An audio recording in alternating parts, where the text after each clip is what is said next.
We're back. We're back, guys. Thank you once again. It's another Tuesday, man. Yes, it is. Another Tuesday. Ooh, boy, they're rocking right on by. I tell you, another day to celebrate a Tuesday. Yeah, Tuesday. We're your boys, a WO Radio Show. I'm Richie Redneck Pimp King, bad man of comedy. And we got a beautiful show lined up for you today. This is my brother, my friend, my guru, just all our good guy, the commander. Hey, it's good to be here. Now, today's a partial day for him. Remember, he's got to go upstairs and bean count for the guys up there. I got to go up there and we got a crap game going in the back of the alley. yeah. Out there and roll the bones. After they roll once, seven ain't no good no more. 7 ain't good no more. That's it. And if you get 2 and 3 on the first roll or 11 in there, yeah. And so today we have a couple of beautiful guests today. We also got Devil Doc. He's here. He never misses an episode. Hey, there he is. He's like a bad penny. He just keeps coming around. He's showing up. We love him. And he's got a fine dummy of the week. I can't even get that out because this guy's retarded. Okay, I'm sorry. He's intellectually slow. Okay, he's a window licker. Yeah, window licker. Yeah, he's a 10-pound waterhead, whatever he is. But anyway, so we got that coming up. 10 pounds of stupid in a 5-pound bag. Yeah, that's right. Yeah, I like that. I like it. We also have in studio. He's just on the other side of the computer. There he is. Our good buddy, outstanding friend of ours, king of clean comedy. See how we got that out there? Clean. My wife been working with me when it comes on. Emphasize on the clean. You got to open your mouth clean. That way, because I get out articulate. David Scott is in the house. I'll bring him in a second. And it's a joy and outstanding. I'm just feel full of love when this guy comes on. Pete Barlow's in the house with us, or he's going to be on the screen with us. He's a comedian and he's a very funny guy, author and owner of G.I. Low. I know y'all. If you don't know who that is, then you might as well get off the show because you're behind the 8 ball and you're under a stump somewhere living. Okay, guy's a great dude. You're in the Stone Age. But you know how this works. Before that, I got to beat my gums. Okay, I got to rant about something real quick. Somebody give me a date of when auto parts have changed. I go away to the Marine Corps 4 years. I come back, and engines from 350. 351s, 283s, all went to 4.3s and 5.4s and all this crap, right? And when you're going to buy a part for them, you got to buy all the parts. You got to buy if you go buy a power steering pump, for example. When I was a kid, you bought the whole thing. It came all together. All together. Yeah, you know what I'm talking about? You all know what I'm talking about. You know where I'm going with this, okay? Then you got to buy the cap. You got to buy the pulley. Got to buy the net, the washer. That's right. The bolt. The bolt. Mm-hmm. Yeah. Mm-hmm. Oh, and guess what? You got to have a tool. A tool to get it all. So when you call and say, "Yeah, all right, $56," then you get the bill to $125 because you had to buy everything with it. Yeah. Stop. You're greedy. Stop. Yes. I want to welcome on our friends, Dean Cerny. Brother, we love you. Thanks for tuning in. Kyle Lundy, he got like a twin in comments. He talks here and then comments here. He's awesome. He does that. Yeah. He's got a twin brother. Roy Anthony. Brother, what's up? Roy, hey, man, what a beautiful show today. By the way, before we get started, go back and check out Roy Anthony's show that debuted today. He came back on for new season. We had George Pardos from VRS Network on there, and we had an enlightening conversation. There's some things that each of us didn't know that we found out from each other about certain things, the way things go in this country and outside that. So, go back and check it out. All right. Without further ado, before I have technical problems, let me bring these on here. I want to bring on you guys. Give a welcome to our WO Entertainment Network, WO Radio Show's good buddy, Mr. David Scott. Hello, David. He's actually in the studio. Look at him. Why's he got a better camera than we got? I don't get that. And making his second appearance on the WO Radio Show, quickly becoming a good buddy of ours too, Mr. Giallo Pete Barlow. I was told this was the Joe Rogan show. You fooled me again, Richie. Damn it. Man, when are you going to learn not to listen to a fat redneck? Fool me once. I mean, I can do some Joe. It is a pleasure to be back here, man. Thank you so much. Hey, man, you're always welcome. You got an open platform anytime you want to come here. So we'll get into the topics. I can exhaust that welcome. No, you can't exhaust it. Come on with crap, Pete's back again. And so you guys are the topic today. I want to know all about you guys, what's going on with you guys, upcoming events. I'll leave it up to you to which one goes first. But I got to do something for my friends over here at BV Nation. Okay. I want you to explain this. I want this for Pete Barlow. Pete, I want you to explain what we're about to hear from you. There's a scene where one of the characters calls Command Sergeant Major Sir. Oh, the Chucky quote. Chucky So quote. first Yeah. up, if anyone from BB Nation is listening, hi. I also remember the time we heard a ghost. Yeah, I was. Yeah. We on could an do some time too. Yeah, I was on an episode of BB Nation. It was really cool. So we was like in the studio. It was not just calling from the other side of the country or the other side of the world. Dakota Potter was there, and I was rambling about slasher movies as I'm wont to do, and then a ghost just made themselves present. And we're like, "What the what?"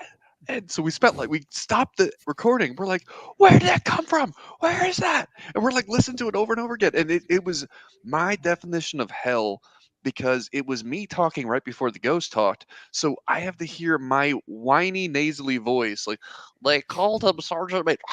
Like, it's like, guys, this is scarier than the ghost. Me having to hear my voice. Like, I will never watch this episode. No offense to any of you. It's me. There's a scene from the Chucky movie where they called someone the wrong rank, and it's like, oh, we have to listen to the guy. Like, no, we do not. Let's just trust that it was a ghost and move on with our lives. I watched that episode, or might have been a rerun episode anyway, and I didn't know if that happened because I drink a little moonshine once in a while, so I didn't know exactly what I was hearing and what I wasn't hearing. That's a rumor. That's a you guys rumor. Yeah. Rumor. We were clean and sober. Like, I mean, for once, it was a bunch of vets in one room, clean and sober, and we're like, what was that? So that was like the strangest. Like, you know what? I mean, this show is still new, so I mean, like, this could be even more paranormal activity. Maybe the secret is me. Well, you're awesome. I mean, look, even the ghosts love you. Okay. Y'all were sober. Give me a bottle. We were sober then. There was, I think there was like another episode later on the night. We cracked open some beers, but like that one, it was like beginning of the day. Oh. So Well, yeah, check. It might have led to you drinking later on. It would have happened regardless. I was on leave. Well, That I was on probably leave and I had was hanging out something with to do with it. I was Yeah. on leave and I was hanging out with the BV Nation crew. It's not exactly church based. organization. No. No. Memory. Them boys are good. Them boys No. are good boys out there. All right. We all know that GI Low was your thing. Talk a little bit. Some people don't know exactly what that is. I was giving them a hard time about it, but there's some people who don't know what that is. Tell them about what that is and how you come up with it.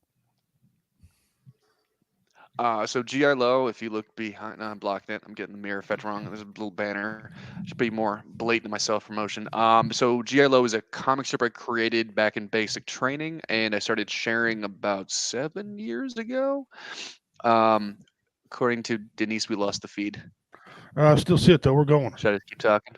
Yeah, keep going. We're live. Fantastic. Yeah. So it's a comic strip I created with no expectations other than a funny thing happened in the army. Here's a fun little doodle. And really, when I was like taking it seriously, I was just making these on Microsoft Paint at work, and then like almost on a dare, I just started sharing them on Facebook, and people were like, damn, make more of these, and it's kind of snowballed until eventually, people started discovering it. And U.S. Army WTF Moments shared another one of my comics yesterday, so God bless them. So it's doing okay, And where do you sell your comic at?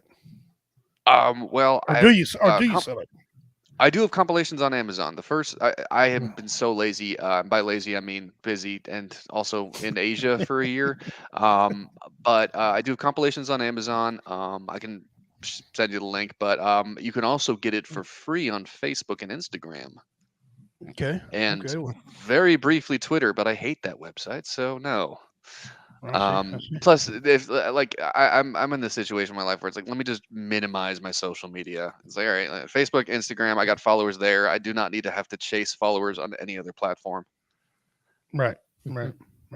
But to give you a quick bluff on what GLO is about, it's about the Army's most incompetent NCO failing upwards over the course of several years and implausibly staying the same rank for certain periods of time and briefly being a North Korean POW.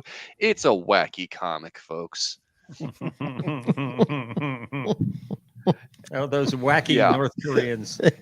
Yeah. Yeah. Yeah. Here's a confession that I make that I forget if I made this the last time I was on your show. I did not listen to it, but yeah, that whole North Korea POW storyline was oh crap, I've run out of ideas.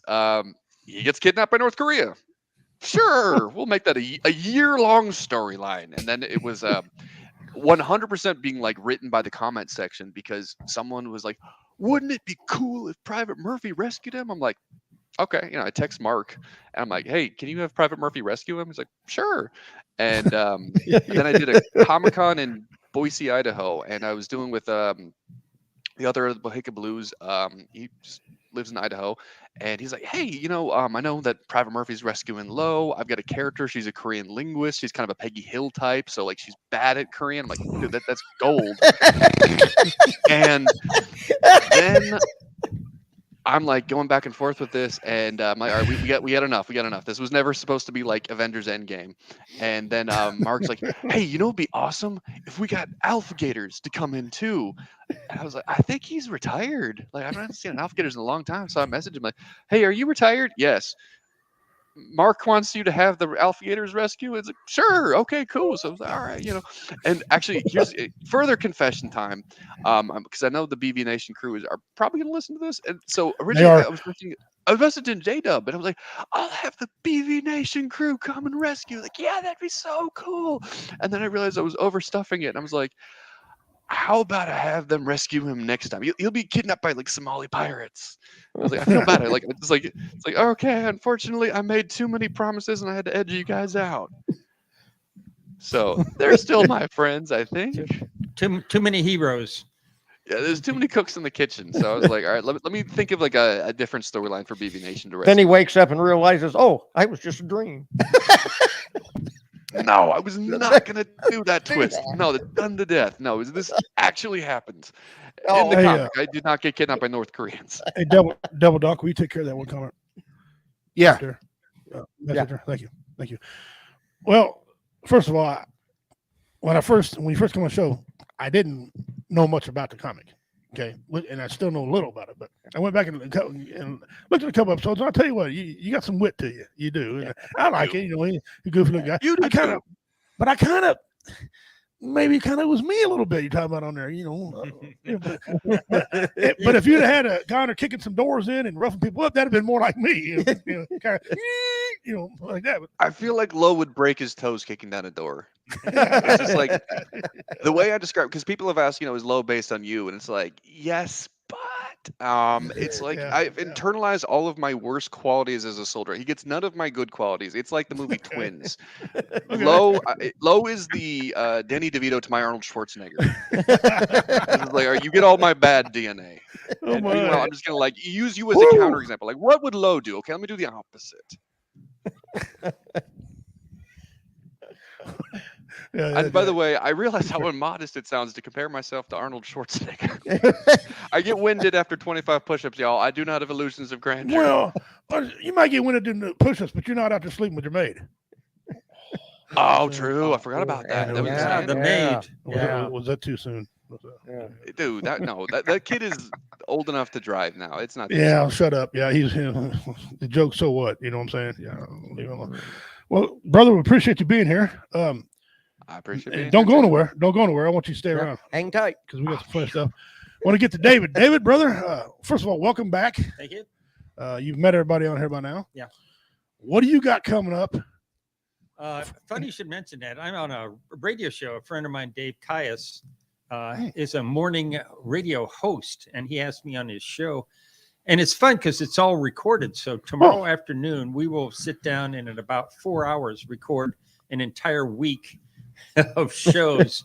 What it is, it's a series of like 2 and 3 minute bits. Right. And then we send them to the producer, and then he puts in commercials and announcements and songs and updates.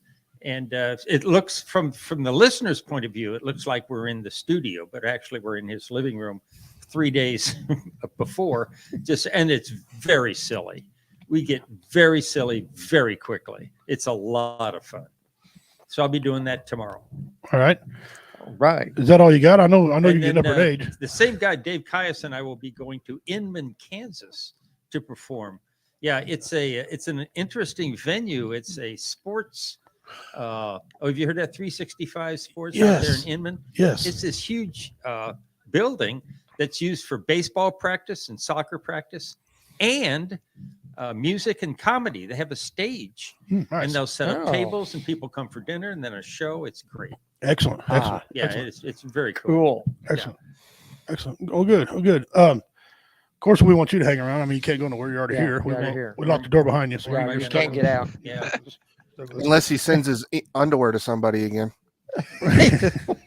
There is a story. Can I hear it? There's quite a bit of story about him. Go ahead and tell him why you put your underwear on the outside of your pants and Sure. Oh, send people. it's just, again, just very silly. It's part of my stand-up routine. I said, nobody wants to see an old man's underwear. And then I put on underwear over my pants. Tiny whities. And that's my closer. Because after that, what are you going to say? There's nothing to be said after that. But the rap, the emoji And the rap, emoji rap is that a lot just of fun. that just kills. He puts on welding goggles. Yeah. Okay, for a old white man getting down with his tidy whities on the outside of his pants. It is classic, man.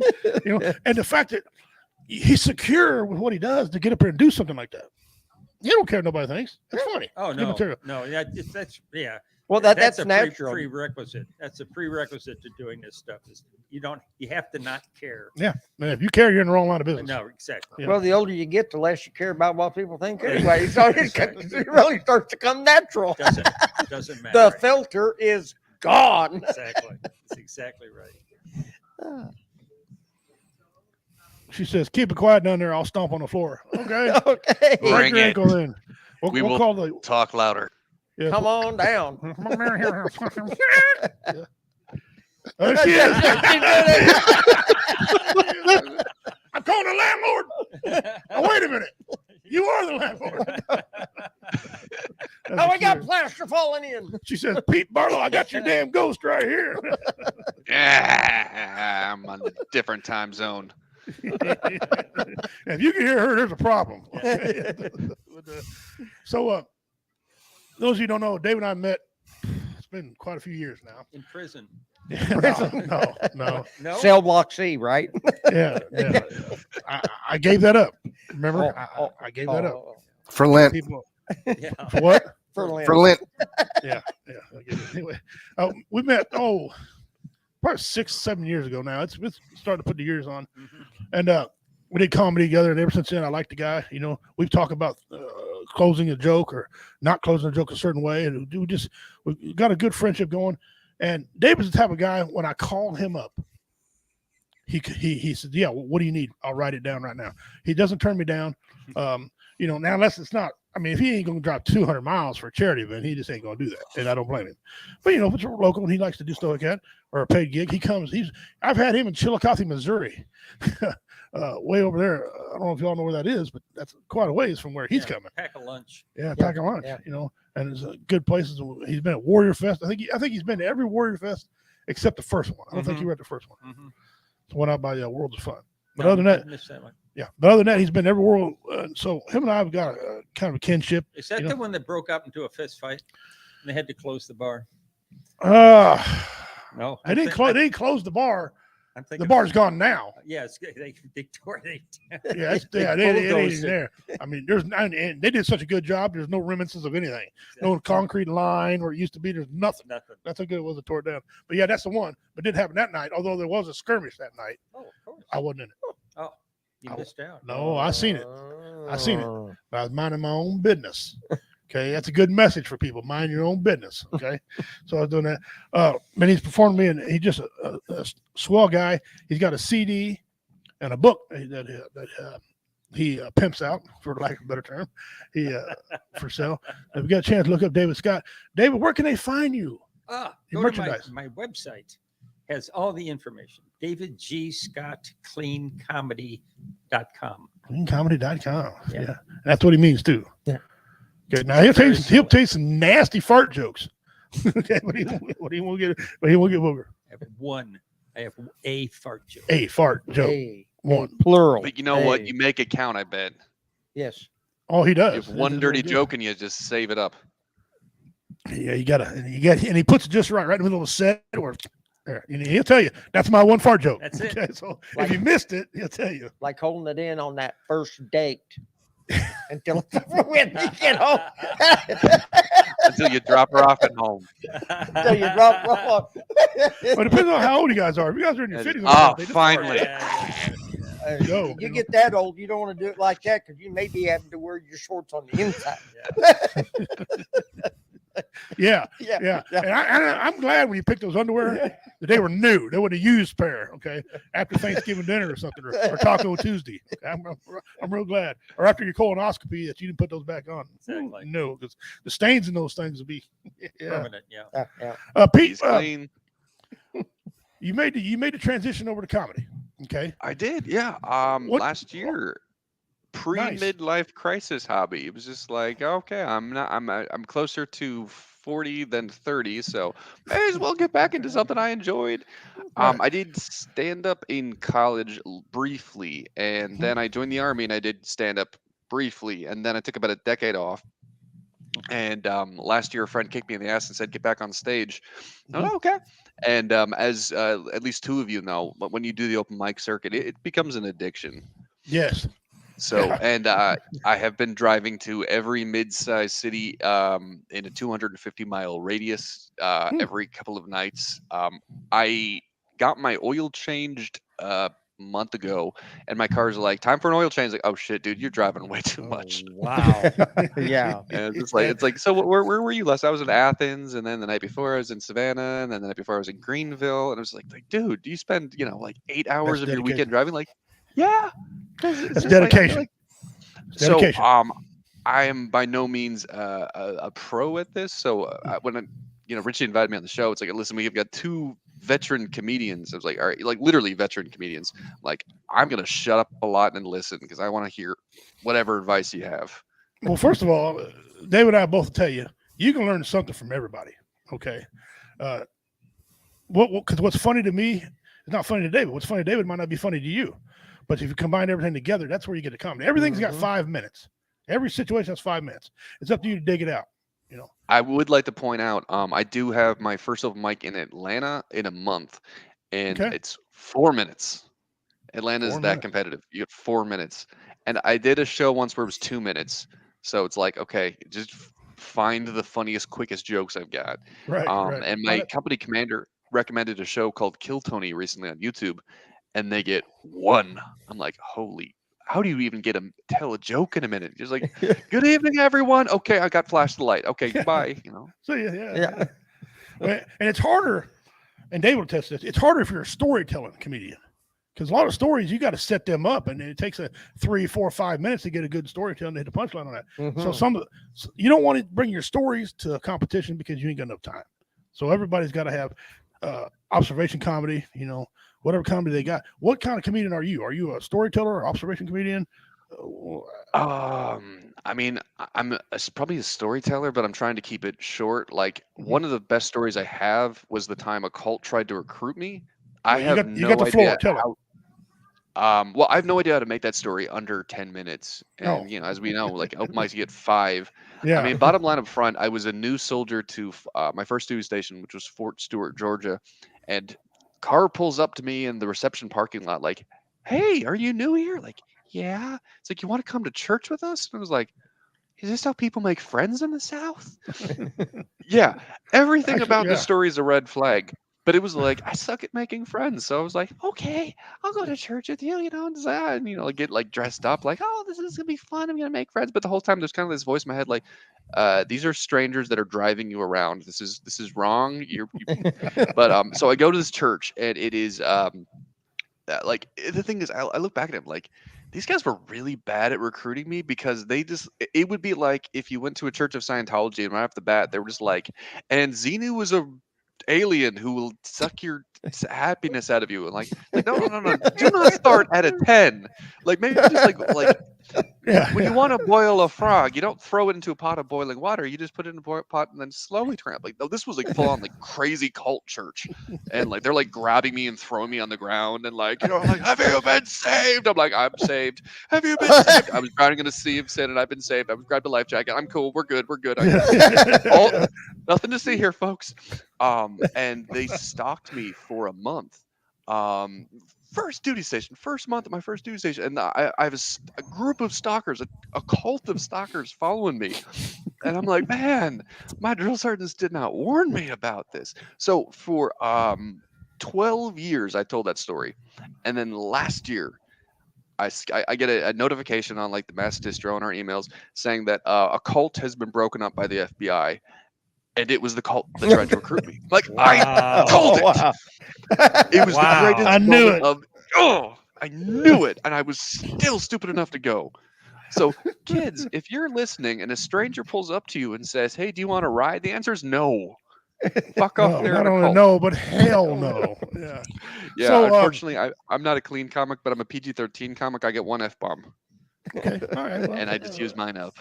I see. Well, if the FBI knocks on your door and asks any questions, please call me and let me know because I'm gonna write that shit down. Okay.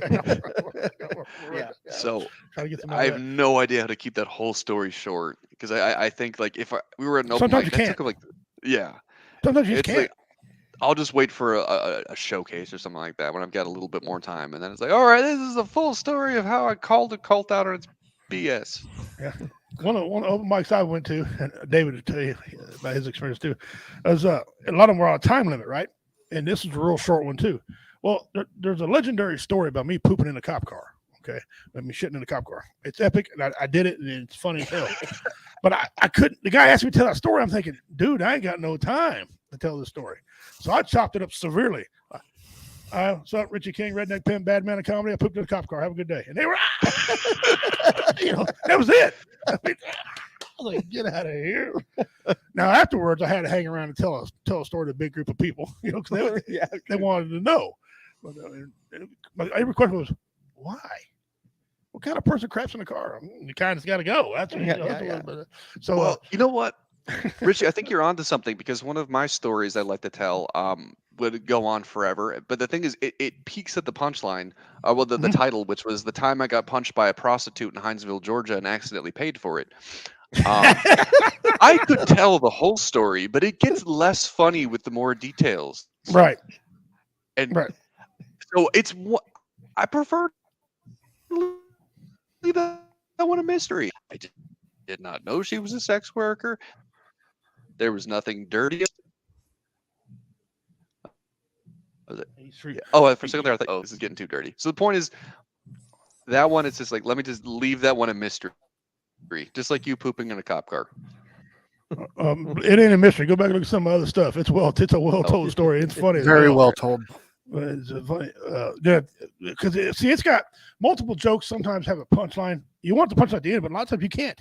And the good thing about a story is the punchline falls where it falls. Okay, and you can't change it very much because then it doesn't make any sense. Okay, and pooping in a cop car, it's got 3 punchlines. But crapping in the car, the cops' reaction, and then when I get to jail, I'm like a conquering hero. They're all cheering and laughing. And then the real punchline is at the end of the story, okay, the judge, and at the end of it is he goes, "I get Mr. King, I'm charging you $500 for a sanitation fee." I'm like, sanitation? I never heard of this fee. I said, best $500 ever spent. He said, "What'd you say?" I said, "Nothing, sir. I left." Right after that, I go in there. Now, time I go to court, I said, "Hey, ain't you the guy that?" Yeah. So a lot of good jokes have spun off that one joke, especially when we got a cop saying, "Hey, ain't you the guy that?" Yes. Yeah, it was. He said, "That's funny, man. Why?" I don't know. I had to go. I guess I don't want to explain to the cop, because I had him a long time ago. But anyway, so that's how things fall. But David's got he's got many life things. He was a math teacher, which I think that's awesome because I can't add 2 and 2. Okay. I'm good history, excellent science. I mean, I know how, allegedly I can make an explosive device. Allegedly, I know my science. Math. So what about now, the if I got if I got to measure stuff out, I'm in trouble. That's why the FBI can never accuse me of making a bomb, because I can't measure stuff out because I don't know what the hell I'm doing. But I can tell jokes and fight in the cage and stuff like that. But David, one thing I like about him, he's a math teacher and don't care. And David, tell us some of your experiences about open mics and stuff like that. Oh, open mics? Yeah. Yeah. When I started out, I was terrible. Well, I was nervous. I did, being a teacher, you're in front of a class, so everybody's eyes are on you. And I said, I've done this. And I did my first open mic, and I was very nervous, which surprised the heck out of me. Yeah, you talk about being a storyteller. I had to learn after a couple years that it's really important to get to the punchline as quickly as possible. And the guy said, write your jokes out and then start taking out words. Yep. Chop up. And then if you take out a word and it doesn't make sense, put that one back in, and that's the joke. Mm-hmm. And so I've spent a lot of time trying to get to the punchline as quickly as possible, cutting out words. Mm-hmm. So that helped. But open mics, they were very supportive. Kansas City has a very supportive community, and they were all very supportive and helping. They wouldn't help each other, but they would always attend and always laugh. And it's a good group. It's a good group of people. Excellent. Now, where do you, Pete? Where do you get some of your material? Life. I've lucked out in that Best so place. far. I'll tell this, but then I've got a question for the two of you. Okay. I've led a very weird life. Like, it's one of those, like, you stand back and you're like, I've been to Kyrgyzstan 3 times, and until about 12 years ago, did not realize that was a country. And it's just like, okay, just weird little anecdotes. And I'm sure my soldiers hate me for it, but I'm that NCO who, like, on Monday morning is like, let me tell you about the crazy stuff that happened this weekend. It's gotten less crazy as I've gotten older. First duty station was at the Force Com assignment, so it was like, yeah, there was a lot of crazy shit. And now it's more like, here's a wacky. Oh, am I putting you to sleep? No, I mean, for me, 3 times. well, I thought it was nowhere that you said that you were a teacher, you're used to talking to a crowd. What got me over is getting me over my nerves. I'm not quite there yet. About performing in front of a live audience is I've briefed generals before, so I know what it's like to talk when there are stakes. And like the worst thing that can happen at an open mic is I am unfunny and I'm made to feel unfunny. And it's like, okay, well, I've talked to a guy who, like, there were lives on the line if I said the wrong thing. So that helped go in front of you and have to talk at them.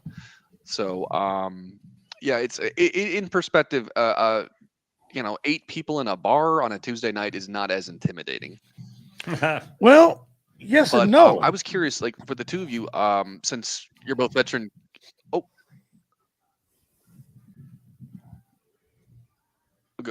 I didn't hear the question. go on. What was the question? Did I lose you? Yeah. We Oh, I lost you. said because you were like you're yes and here. no, and you were like yes and no, and then I was like, I thought you were going to go on. Go ahead. Can you hear me? Yeah, go ahead. Oh, I was What was just the asking question? if you wanted to elaborate on that. Well, you said yes and no, and I was hoping you'd elaborate on that. What was it? About 8 yeah. people in a Because I bar. said it's Yeah. Well, to me, it's sometimes harder to get a joke off in a small crowd of people. You can't judge how really funny it is. Okay. It could trick you. You can think, well, these guys are not laughing. Okay. I won't do that. But yet, when you take that same joke to a big crowd of people, and laughter's contagious, and they all start laughing at it. Okay. And sometimes it's the other way around. You get the 8 people to laugh, they think it's funny. And then you go to a bigger crowd, it's not. So I like small crowds if I'm trying new material. Because I want to test it. I want to see how it does and where it goes. And then bang, hit it, like introduce stuff to a big crowd. So sometimes it's hard to be a little crowd sometimes. So do you think the two of you were able to use much of your military experience to did that shape who you are as comedians or the personas that you have as comedians? In my case, no, not at all. I was out of the military. I actually started performing comedy, stand-up comedy after I retired. So, and my military career was, 50 years before I started doing stand up. So no. I've been doing comedy since I was 16 years old. My first comedy was I memorized Eddie Murphy's Delirious and Raw, and then I perform them in yards for people. Okay. And then I got to where I do a lot of impressions. I do 27 different voices and things. Okay. So I get the impressions going on, and Doc's heard a bunch of them. I can get it rolling with them. But I don't have but probably 3 jokes, and I got hundreds of jokes. I probably only got 3 about my military experience. And I told jokes I was in the military, but I just never. Mine's more of how a person lives his life. I mean, I grew up rough. I grew up with outlaws. The funniest comedian to me ever was my uncle, but he had stage fright. Okay, and you get 10 people or more, he couldn't do it. But he told me about the facial expressions, how to sell it just right, like what to do, and through him. That's how I became a great comedian, And then I used to write my own stuff, Back then, I got my original joke I ever wrote when I was a little boy, and it's so stupid. Okay, it's funny because it's just dumb. All right, and it was well thought out, well wrote. I misspelled half the words, but anyway, I was 8 or 9. I expect more of myself than that, but anyway, and so, but no, my military experience really. I mean, I got one about Chad. A guy playing basketball, which is a true story. He didn't want to be in the Marines no more, and he kept going. And he said, "Well, I'm homosexual." They said, "Well, kiss this guy." And he wouldn't do that. And he said, "Well, I got bad knees." And they X-rayed his knees. He had perfect knees. If anybody had ever seen had the most perfect knees, okay. He said, "Well, my ankles are bad."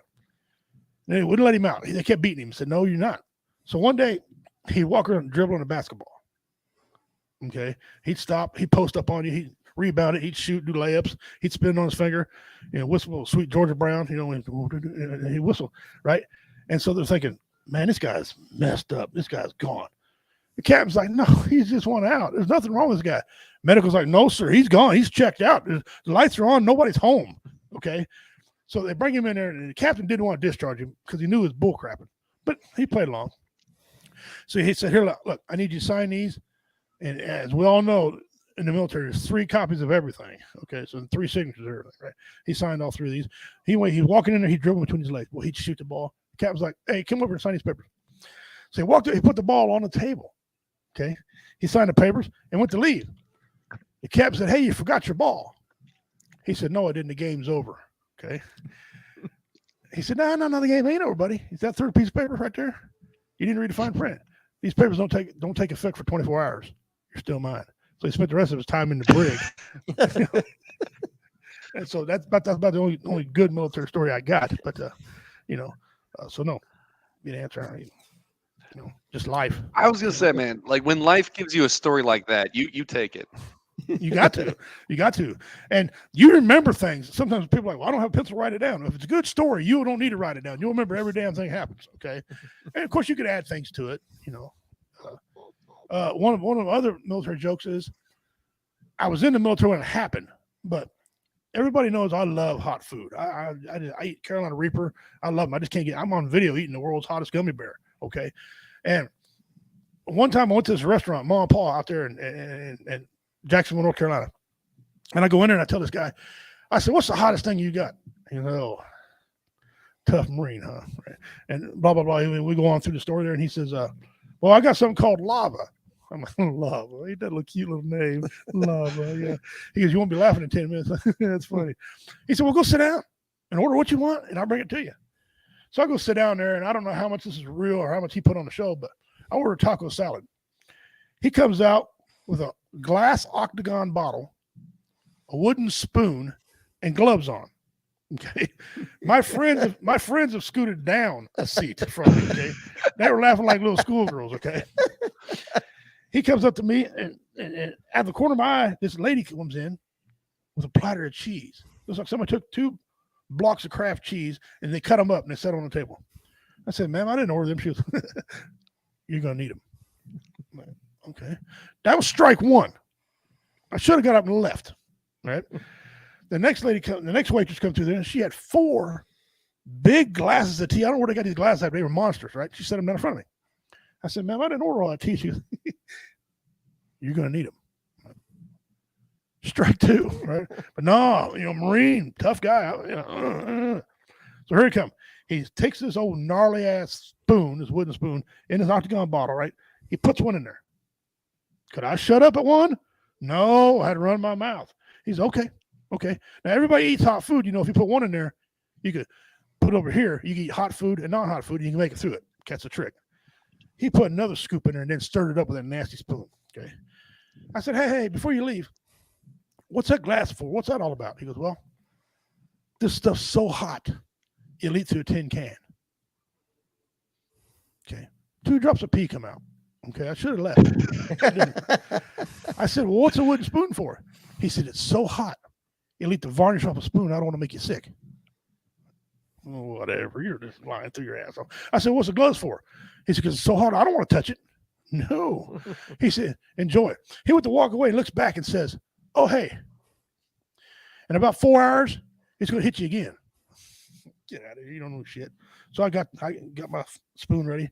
I got right about here, lost 3 pounds. This stuff was so hot. It felt like bees were stinging out of me. Not stinging in me, trying to sting out of me. Okay. It's like I ate a lit match. It's like someone stuck a torch up my butt and come out my mouth. That's how hot the stuff was. Right? I was drinking that water or that tea. I was wearing it. Just eating that cheese.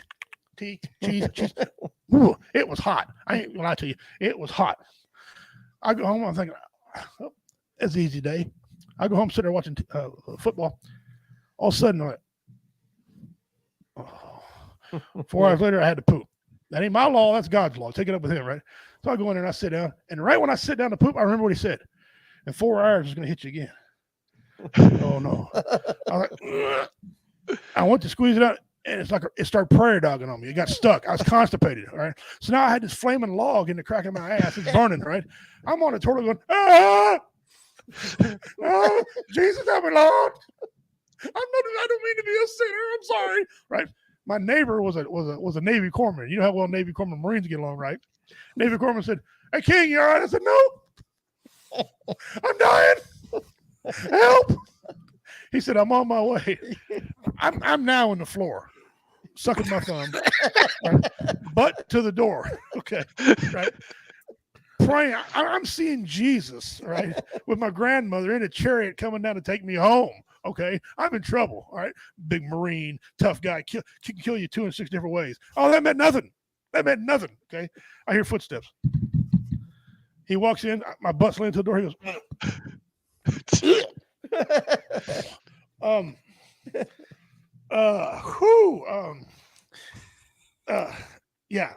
don't go nowhere. Like, where the hell am I going? Okay, I got this flaming log prairie dogging right now. Okay, I think I'm going to my proctologist, give me some ointment. Okay, no, I ain't going nowhere. He leaves. He's, I'll be right back. I'm going to help you. I'll be right back. So I crawl over to the tub. I'm a Marine. I've got to get this out of me. I got to get on my day. So I put my hands like this, and my butt was in the air. All of a sudden, I heard footprints again. He runs up. I hear it. He took an old CO2 fire extinguisher. He froze my back, my sack, my crack, and my thighs. Reaches down, pulls out this flaming log, which is the size of a damn beer can, right? Throws on the stool. He said, you love me, right? I said, yes. Yes, I do love you. I love all Corbin. He goes, now clean yourself up. 2 weeks later, I go back to this restaurant. I said, hey, come here. He goes, hey, my hero. I said, I got your hero, pal. Come here. What the hell was in that stuff? He goes, well, there was jalapeno, habanero. I said, bullshit. I know jalapeno and habanero. That was not none of them. What was in there? He said, well, some special herbs and spices. I said, I swear to God, I just recovered from a 2-week ass whipping from this stuff. Man. You owe it to me. What is in this? He's okay, fine. They call it, I flew down and got it from Brazil. I said, I swear to God, you better tell me. He said, fine, they call it Buddha Jakia. I said, Buddha Jakia? You got an English name for that? He goes, yeah, they call it the ghost pepper. I said, the ghost pepper? I said, why do they call it the ghost pepper? He said, because when smart-ass Marines like you eat it, you don't come back again. And I'm thinking now, do I want a rematch or am I good? I still ain't got over getting my ass whipped by the pepper. And so anyway, that's another story, and that's true facts. I mean, I got scars from proctologist to prove it. What is the name of this place? North Carolina is not that far from me. It's closed down now. The guy died. He was old when I was in there. Yeah, now I was in there 1993, early months of 1993. No, actually, excuse me, 92. 92. My wife was my first wife was pregnant with my son. She came back to Missouri before she got too fat to fly or too much along to fly. So me and my friends were there, and yeah, I remember that. I got the PTSD from that. That story could never change because it can't change because I know every word of that story. And so that's one of the ones there. But I didn't go the whole thing on you. But that's one of my signatures called lava, and it's just killer.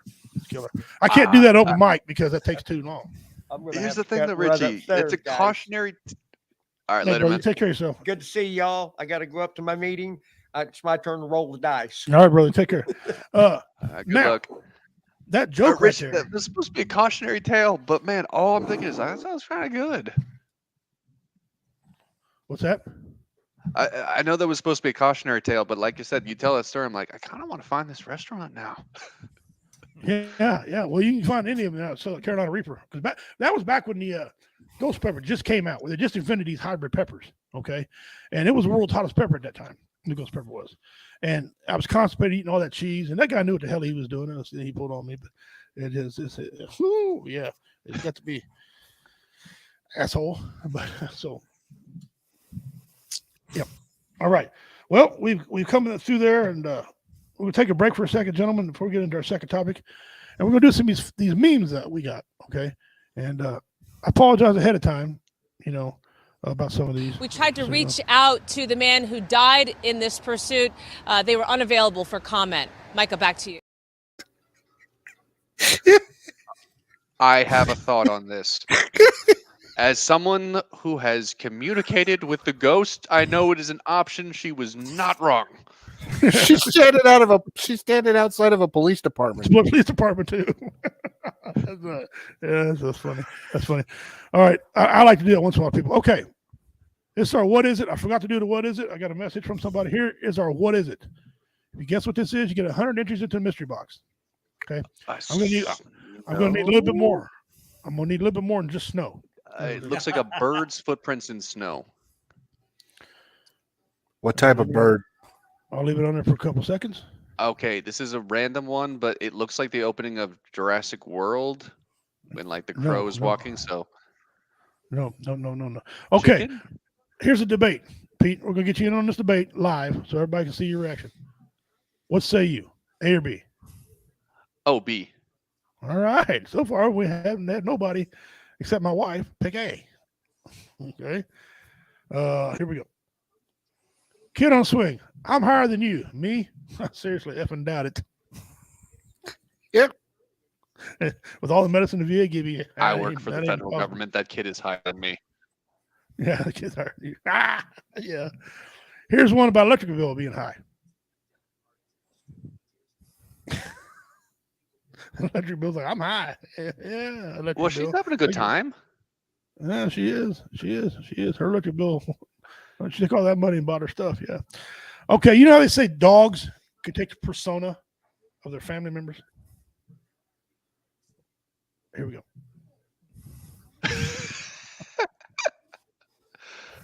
Oh, man. Well, this next one here, I guarantee you, if you're any type of age at all, you know what this is used for.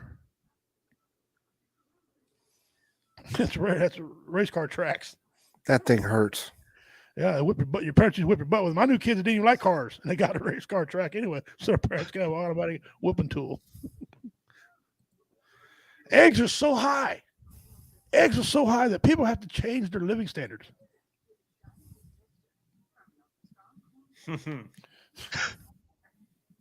Just one who could catch a chicken. I like that their idea of like this ideal woman is apparently from the set of Deadwood. Yeah, that's what I thought that was Deadwood. The last time there were some good women out there that could catch a chicken, it was Abraham Lincoln was president. He was driving them. Yeah, he was driving them. Now you're an educated man, articulate guy. How do you say ratchet strap? Say it for us. Ratchet strap? Yeah, ratchet, right? CHRI, however, right? Ratchet strap. I'm afraid I listened to so much hip hop that my first interpretation was like ratchet strap, and I was like, okay, That Okay. sounds dirty. Well, either way, you've been wrong all these years. I have the correct spelling and the correct enunciation for ratchet strap. Rat shit straps. Ratchet strap. Is it? They are. Yeah, somebody's messed up here. Mhm. All right, let's go down here. Let's do people are just transgender talk going on, and there's always somebody wanting to mess something up for somebody, right? People, if you're gay and lesbian and all that, we don't care on the show. We don't care on the show at all. But when you try to take it too far, we're going to make fun of you. This is an incident. After transgender and transracial, we got transabled. Yeah, this one's really messed up. Physically healthy people who feel they should have been born disabled. A man in Great Britain cut off his arm because he felt like an amputee. A woman in North Carolina poured drain cleaner in her eyes because she felt blind. Transgender, transracial, transabled. Guess what's next? A grown man posting an ad on Craigslist wanting a nanny because he identifies as a baby. You can't make this stuff up. Ridiculous? Perhaps, but who's to say anymore if that's how he feels? If a man can be a woman because he feels like one, if a white person can be a black person because she feels like one, if a healthy person can mutilate herself because she feels disabled, if a grown man can be a baby because he feels infantile, where does this end? Can a child be an adult because she feels like a grown-up? Can a teenager buy alcohol because he identifies as over 21 years of age? Can a grown man attend kindergarten because he identifies as a 6-year-old girl? Can a child spend the day at doggy daycare instead of school because the child feels like a canine? If not, why not? If a kid can be transgender because he feels like a girl, who are we to tell a child he must attend school or obey his parents or refuse him a beer when he orders one? You can't have it both ways. If children have a right to parents providing for them, and a man identifies as a child because he feels he is a child trapped in an adult body, and if we're playing by these twisted, disordered, ridiculous rules where illusion and emotions trump objective truth, aren't we violating his rights by refusing him the love and care and financial support every child deserves? Just something for liberals to think about before they push the boundaries of identity politics past the point of no return. When you sacrifice objectivity and reality like transgender, transracial, transabled, transspecies, transaged, you get cultural absurdity. And we promise to cover it every step of the way because it has only just begun. Now, some of that, I mean, The text that was in there, was that Arabic? Where did this come from? Anyone notice that? Yeah. It was distracting me the entire time. Yeah. Well, I think it was designed to distract you.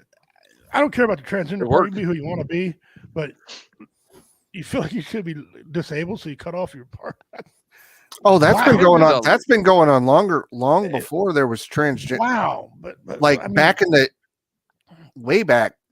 from now on, all my friends are going to, I want to be identified as a fat Chuck Norris. I think you succeeded. Okay. I studied 6,000 martial arts in my life. I was an MMA fighter. We kind of look alike. No, we don't. But I want to be fat as a fat Chuck Norris. My daughter says she identifies as someone who does not owe any taxes. Yeah. I don't owe any taxes. Woohoo. This is kind of funny. I'm not making fun of big people, but this is funny. I owed him up.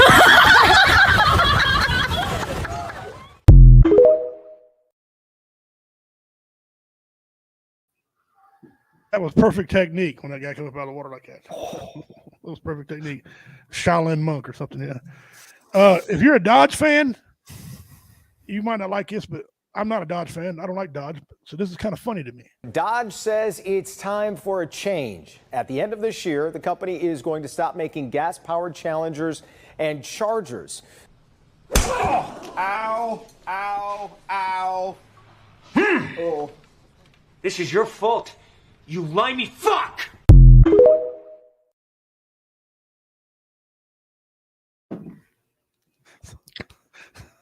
Actually, Dodge got sent this. I thought that was you that hit that guy. No, hey, remember, I'm in retirement. All right, here's a little bit of here's what I was telling you guys earlier. This guy was blind. How would you react if you were in, say, Walmart and this situation happened?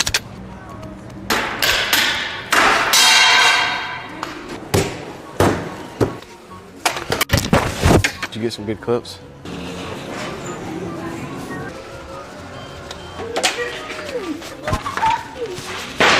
so easy.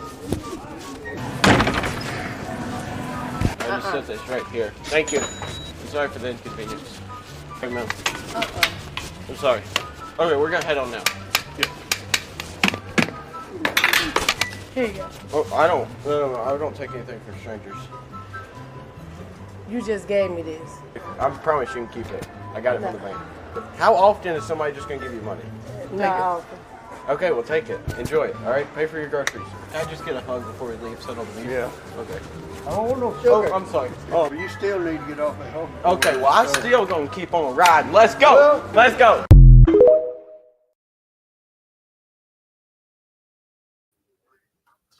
That guy gives away money. He brightens people's day. Well, that's nice. He does it through comedy. Uh, That was a I stack used of to work for ones, by the Walmart. way. Don't think that was too much money. That's a stack of ones. Thick stack. Okay. Thick stack of ones, but it was a stack of ones. I seen that. At first I thought, is he being an asshole? Then I went back and watched some of his other videos. He just helps people, man. He just gives people money and that's his way of helping folks. So Okay, well, that's nice. that's pretty cool. Pretty cool. Okay, here's a little bit of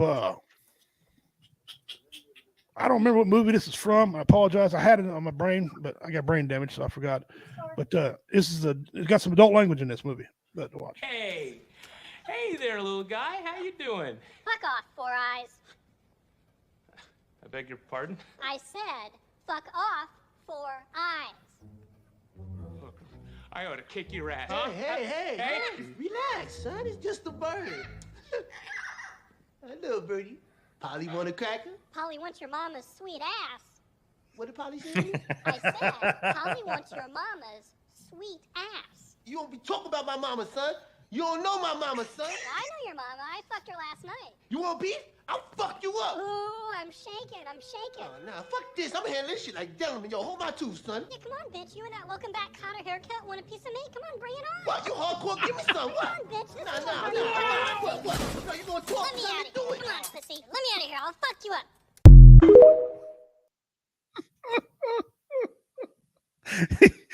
One of the 5 best of the scary movies. Is that what that was? He has shoved his friend in the wall. Let him parrot whip his ass. All right. Do a little Rodney Dangerfield. Now, I like Rodney Dangerfield. I don't like all his comedy, but that's anybody. You don't have to like all the comedy. But overall, I like him. May he rest in peace. Here's a little bit of Rodney Dangerfield. And my kids, they don't help either. The other day I told my kid, I said, someday you'll have children of your own. He said, so will you. Real smart kid I got. The other day I told him about the birds and the bees. He told me about my wife and a butcher. I tell you, I can't relax. My kid drives me nuts. The other day I told him, I says, you're young, you don't have it upstairs. He told me I'm old, I don't have it downstairs. Oh, I tell you, I can't take it no more. Well, this afternoon I said to my little girl, I says, when you grow up, what do you want to be? And she looked at my wife. She said, single. Well, the other day I called my house. My boy answered the phone. I said to him, let me talk to Mommy. I heard the kid say, Mommy, it's Daddy. Are you home? I don't get no respect from anyone. Well, last Christmas, my kid wanted a BB gun. I gave him a BB gun. He gave me a sweatshirt with a bullseye in the back. And my kids, they flip a coin to see who has to kiss me goodnight. I tell you, last week was a rough week for me last week. I saw my kid and the milkman going to a father and son dinner.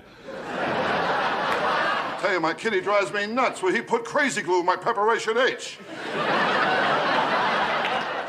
I'll tell you what's more important than looks is love. You gotta have love. Love is and important. I got plenty of love in me, Johnny. That's Plenty the of main love. I thing. love a lot of things. Love. I love sports, I love music, and one of my kids.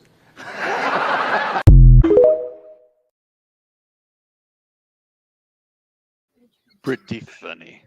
That guy's funny. That's a lot of open mic material right there. Because I mean, he was quick, a couple seconds, and bang, bang, bang, bang. Yeah, go through some I stuff. just noticed that about Ronnie Dangerfield. Always kept it short, and the thing is, you could probably mix and match a bunch of that. Right, and as you know, getting back into it again, one of the things the crowds really love is when you make fun of yourself. Mm-hmm. Because somebody out there in the crowd has experienced the same thing and maybe didn't want to talk about it. Okay, one time I farted, but I crapped my pants. Okay, I'm telling this and I'm being funny with it. You got this guy out there going, because he did the same thing afterwards. He said, man, I didn't want to say that. I did the same thing, man. What happened with the taco? And you get on why it happened, but it's a totally different incident. But so when you make fun of yourself, someone's gonna relate. You know, one of my bits, I make fun of me and say, "Look, I got the body of a manatee." Okay, we got every man out there going, "I'm a manatee too." You know, all of a sudden now we're all manatees, and you know, right, we got a big party or something. But am I wrong? I heard it described as the 8 Mile argument, which is it's like the movie 8 Mile. It's like, all right, if I make fun of myself way better than you ever could, you got nothing. Yeah. What can you say? Well, it's also gray in your beard. Okay. Yeah, my thing is, but the first couple open mics I went to, I would perform, and someone afterwards like, "Hi, you look like the dean from Community," and I just you know, whatever, fuck off. And then after a while, I was like, all right, listen, if I go up there and say, "Hello, my name is Pete, and I look like the dean from Community," it's like, guess what? I took that from you. You cannot say that afterwards. Be like, I was gonna. No, I said it first. Right. Yep. Right. You disarm them. Well, one time I had a gentleman. One time a guy told me, he says, "Funny people get all the women, get the good-looking women, right?" I said, "Well, I'm married a good-looking woman." Guess I'm not funny. Yeah, he goes, I said, "Well, I'm married a good-looking woman, and I'm kind of rough, right?" And he told me, he says, "Well, that must mean you ain't got no Johnson." I said, "To her, I'm John Holmes." And I use that on my buddy there on VRS as well too. I said, he goes, "Who's John Holmes?" And I said, "Oh, all right." He said, I said, "Well, you go I said, I'm a professional comedian. You need to come correct. It's hard to insult me, okay, could be in a comedian because I get you right back. Before I know, I have you mad like, you son of a, you know, you get all mad. And I'm not breaking a sweat. David's the same way. David, some things are not just, when you watch comedy and you don't laugh, that don't mean you don't think it's funny. You're taking it in. Am I wrong on that? No, that's right. You sit in, you take it in, and laugh when you're done. Some people gotta laugh everything. You know, relax, buddy. You know, some of that's false. But yeah, have you been to that point yet? But me? Have you been to that point where they give you a like as soon as you finish your set, before your set's over, you finish a joke or two, and they're already applauding you? Have you had that point yet? I mean, yeah, I've been lucky. I've gotten pretty good responses so far. No, I mean, I've got a couple bombs. Not when you're done. I mean, like David and I watched him, and I'm the same way. I hit one of my signature jokes in the middle of my set, and they're like, they'll bust out, start clapping. That's what comics seek. That's like one of the, I forget what they call that, but that's like the pinnacle of the mountain. When you can do that before your set's done and get applause, man, you worked hard. You got your set is perfectly aligned. It's perfectly placement. All your jokes are placed right. Bang, and then you get another one when you're done too. So yeah, like my opener, I used to open with a Charlie Sheen joke. As a joke about Charlie Sheen. It's a misdirection joke. Well, I was telling about this, and at the end of it, it's about Charlie Sheen. Okay, and people are like, you know, it's funny. I'd get a standing ovation after the first joke. Wouldn't even get through the whole set. Like, you know, damn. Well, first I thought that was disrespectful, and then I was talking to my friend Richard Montano, and Jeff Einstein. Like, "Oh man, dude, you do that. They do that all the time. That means they like that thing, you know." So I had to go back and calm down about it, you know. So that's my opener now. That's what I open with. 3 stages of drunk. That's what I'm talking about. Yeah. So, what's next for you, Pete? What are you looking to do next? I would like to move on to some of the bigger cities. Like I tell my friends, my goal was to see if I could play the minor leagues before even approaching the major leagues. So one of my New Year's resolutions was Bert Kreischer. Awesome. I see that in the comments. It'd be cool to open for Bert Kreischer if he's listening. But I was like, let me not approach Atlanta. Let me start off with Augusta, Greenville, Columbia. Pittsburgh. Yeah, it's just like, all right, let me find all the little places. It's sort of like, all right, if I'm gonna try to pursue something big like Atlanta or I think I've heard Charlotte is really good. It's like, all right, listen, this is a long commute. This is a big commitment. Let me see if I can make people laugh in a VFW in Piedmont first. So hey. I've gotten some of my best reactions at that VFW. And this year I was like, all right, try Atlanta. No guarantees, no promises. Just if I'm going to drive 2 hours through Atlanta traffic, it's like, all right, let me just to say I did it. So you hopefully talking some about- good comes from that. Are you talking about just open mics, or are you ready to actually get on stage and bust out 15 minutes? Well, I've done 3 showcases so far. I've been lucky. So I'm still kind of, but I've not had a showcase since November. And right now it's just like, let me figure out as much of the material as I can. Like every time what I'm trying to do now is when I go to like a new big city, I try to have like jokes about the city too.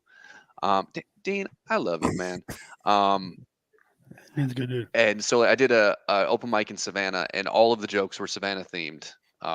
Or I did a Spartanburg on Sunday, and so I was there in Spartanburg about 2 hours before the open mic started. I'm just wandering around trying to like gather as much, and I found out Spartanburg is headquarters of Denny's, and they have this one skyscraper in the city, the one tall building that's like 24 stories high. It has a big Denny's logo on it, and so I go up on stage and I'm like, I saw the world's tallest Denny's today. Is that an overflow for Sunday brunch? And it's like, you're in Spartanburg, you get it. You see it every day.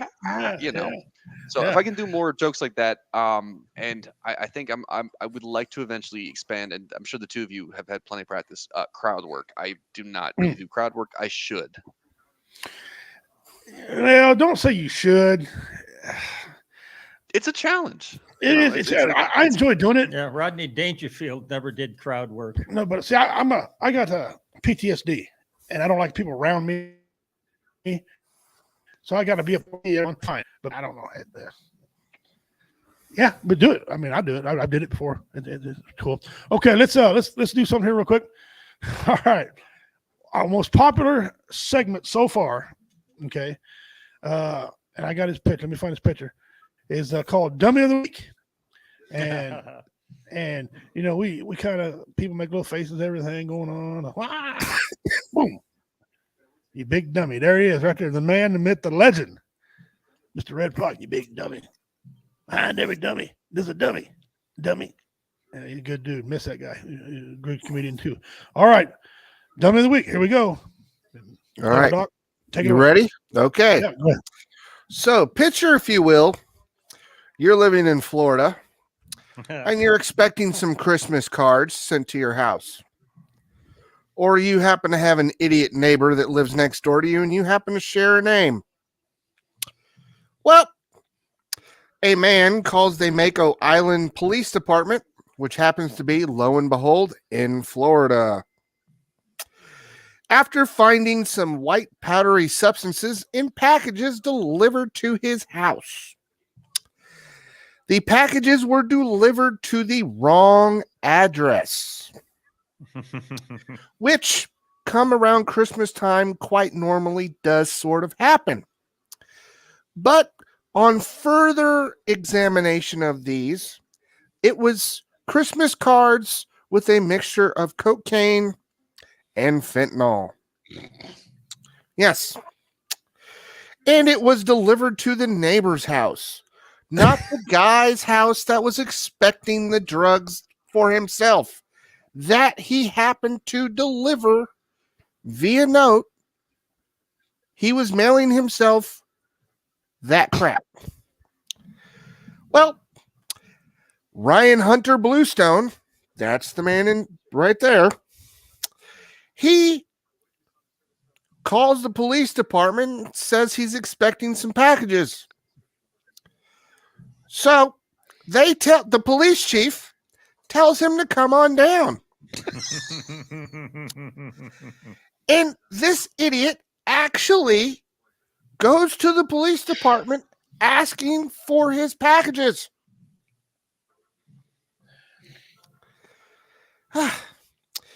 Yes, they even let him open it up in front of them. Of course they It's did. Christmas. He's opening his presents. Exactly. Then they took the package. They booked him in jail. They apologized to the family. Mr. Bluestone got his one phone call. Yeah. He's now 25 years in jail for interstate drug trafficking. Mm-hmm. Yes. He was dreaming of a white Christmas, y'all. That's, yeah. He sure was. No kidding. Yeah, cocaine's one hell of a drug. Oh. Yeah. Oh dear.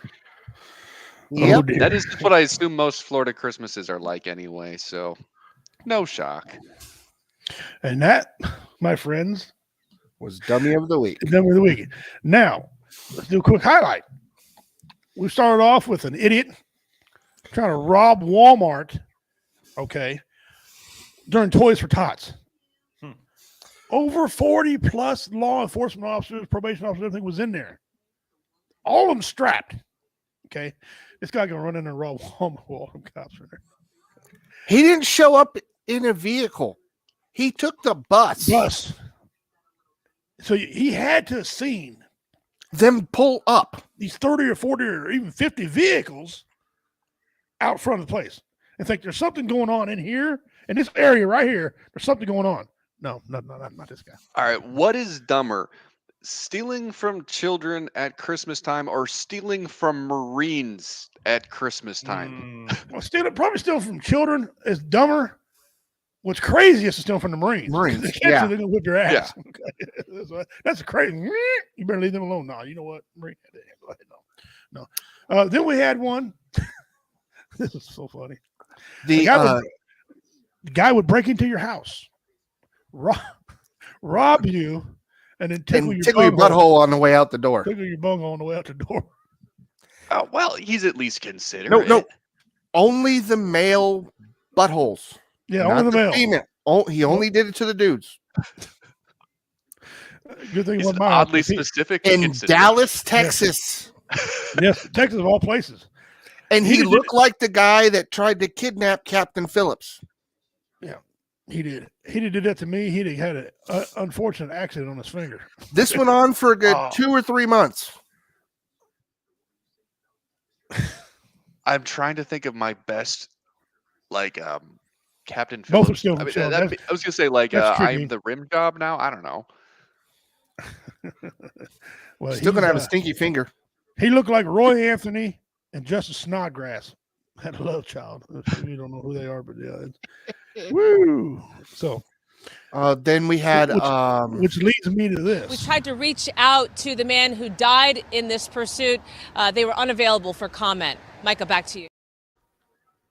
I can't get enough of that. Okay, we started a bloodline on here. Okay, for those of you who don't know, that's the first one. That was the first one. We've had her for a while, right? I got to think of one day, I wonder if she's got any more people like her to vote. Okay, so then we start doing a massive search, and we come up with her. She got quite a few siblings. Okay, this one here is there's no audio to this one. You just got to read it. This is her sister. Okay, if it wasn't for the nice man who discovered electricity, we'd all be watching television by candlelight. Okay. And then here's their brother. No, the sister. Another sister. Oh, the sister. Yes. The sister, yeah. I keep getting crickets in my house. I don't know why. I've never had a cricket problem before, but I looked it up, and apparently it's really bad luck to kick them out of your house. Like, you're not supposed to kick them out of your house, but like, what am I supposed to do? Like, let you stay here? Now there's like 36 crickets running around because I did kick out one, and let me tell you, I had a really, really horrible week after that. And now they're just running around. And I'm like, please move.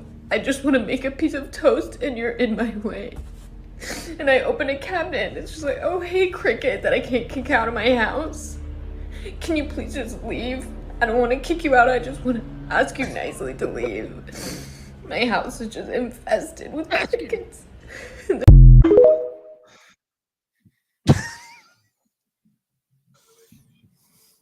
What's going on here? Okay, and then we got a brother. This one you can watch this 2 or 3 times. This don't make any damn sense. A baby was born in Alabama yesterday with the same birthday as both of its parents. Many are calling it a miracle that a pair of twins was able to give birth to a healthy baby.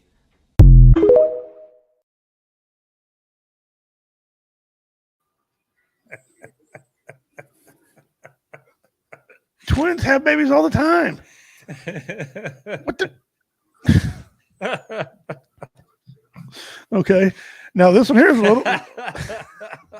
David liked that one. That's very silly. It is very silly. It is just dumb what that is. Yes. Now this one's a little bit longer. This is 3 minutes and 47 seconds. All right. Now I apologize ahead of time, Pete, for what you're about to hear. Okay. Now, Donna, you got quite the vent today. It sounds like what's going on with you. Well, I wanted to voice my opinion on something that's been bothering me for a really long time. Okay. I tried writing the newspaper and contacting TV stations, but nobody seems to want to help me with this. So that's why I'm calling you guys. What's the issue? Well, over the past few years, I've been involved in 3 separate car accidents involving deer. Mm-hmm. With the population and everything. Each of these incidents, they've occurred shortly after I saw a deer crossing sign on the highway. Well, my frustration is that Minnesota and North Dakota Departments of Transportation would allow these deer crossings to be in such high traffic areas. I mean, I've even seen them on the interstate. Why are we encouraging deer to cross at the interstate? I don't get it. That's such a high traffic area. I mean, I understand that deer are wild animals and they need to travel across the streets occasionally to survive, and of course to find food. But it seems to me that so irresponsible of us to allow these deer crossings to be in areas where these deer are so likely to be struck by oncoming traffic. I mean, wouldn't you agree? They're stuck. They don't know. It's just, I mean, you think they would put deer crossings maybe, in, smaller towns, maybe during at a school crossing. It would be a safer place for them to cross. Wait. Put the deer crossing sign. Deer crossings aren't telling deer that it's safe to cross there. It's just more of like an alert for drivers so they know it's like a high deer population. The government put the deer crossings there. They can direct the deer population anywhere they want to by moving that deer crossing sign. I mean, why in the world would they place it on the highway or the interstate? I mean, God, there are so many other places I can think of than putting the deer crossing signs on busy highways and interstates. You seem to be under the misunderstanding that the deer are somehow attracted to the deer crossing sign. Well, yeah, the deer crossing sign is there to allow the deer to know that's where they need to cross. Right. And all these car accidents you had involved a deer after you'd saw a deer crossing sign. Exactly. I mean, I'm trying to watch out for the deer, but I mean, speed limit's 55, 65. How am I supposed to, you can't brake really quick if if the deer just is crossing in that deer crossing area. So you'd like to see these signs move somewhere safer? Right. If we can move them, don't put deer crossing signs on the interstate or freeways. Put them in lower traffic areas. Somewhere where the speed limit's a lot slower. Maybe small towns. I don't know. I think school crossings is a good idea. Well, listen, we will. You say you've tried to contact quite a few people about this. Right, yeah. I wrote at least 3 or 4 letters, and we will spread the word, okay? We will try to kind of help you raise some awareness for this issue, okay? Oh, thank you. We need to move those deer crossing signs. We appreciate your comment this morning. All right, thanks. Bye.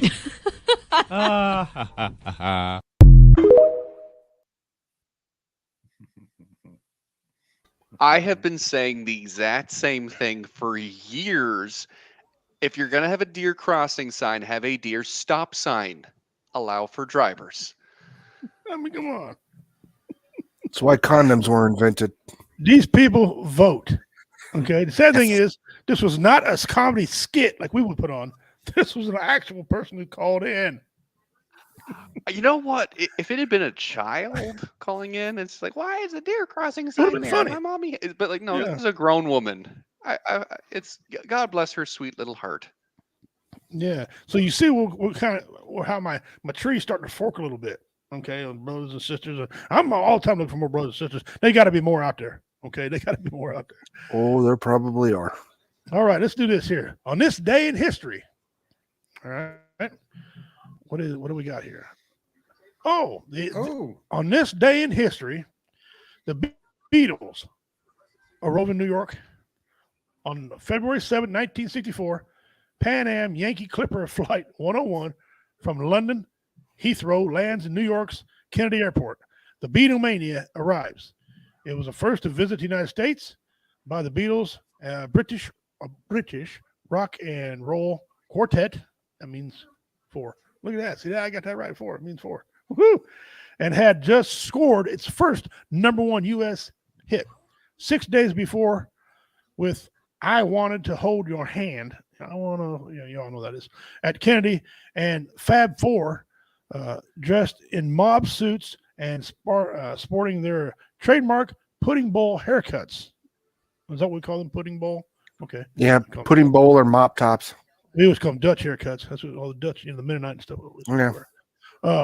They were greeted by 3,000 screaming fans who caused a near riot when the boys stepped off their plane onto the American soil. 2 days later, Paul McCartney, age 21, Ringo Starr, 23, John Lennon, 23, and George Harrison, 20, made their first appearance on the Ed Sullivan Show, a popular television variety show. That was this day in history. Sadly, they went on to be one-hit wonders. I'm probably gonna get some hate mail for this, but I never really liked the Beatles. I never got into them. I know that they came out before I was born. Richie. And you know what, though? I really don't care. I'm the only one of my siblings not named after a Beatle. Really? Yeah. All my other siblings are all named after Beatles. I was so dumb growing up. At least somebody have a sibling named Ringo. My baby brother's name is Jonathan Starr. Huh. Okay, there we go. My older brother was named Scarab. Does that count? That'll work. We can say he's named after a Rolling Stone. I was so dumb growing up. Somebody said, "You heard the Beatles?" I said, "Yeah, they make noise all the time outside my window." They're like, "No, Beatle the band." I don't know what you're talking about. Beatle Bailey? What the hell are you talking about? I don't know. I just never got to them. Yeah, I know some of the music because you hear it. Named and after shove it Pete down your Rose. throat. Pete Rose. Pete Rose should be playing. Should be allowed to be in the Hall of Fame. All right. Yes, he should be. I'm in agreement with Richie about that.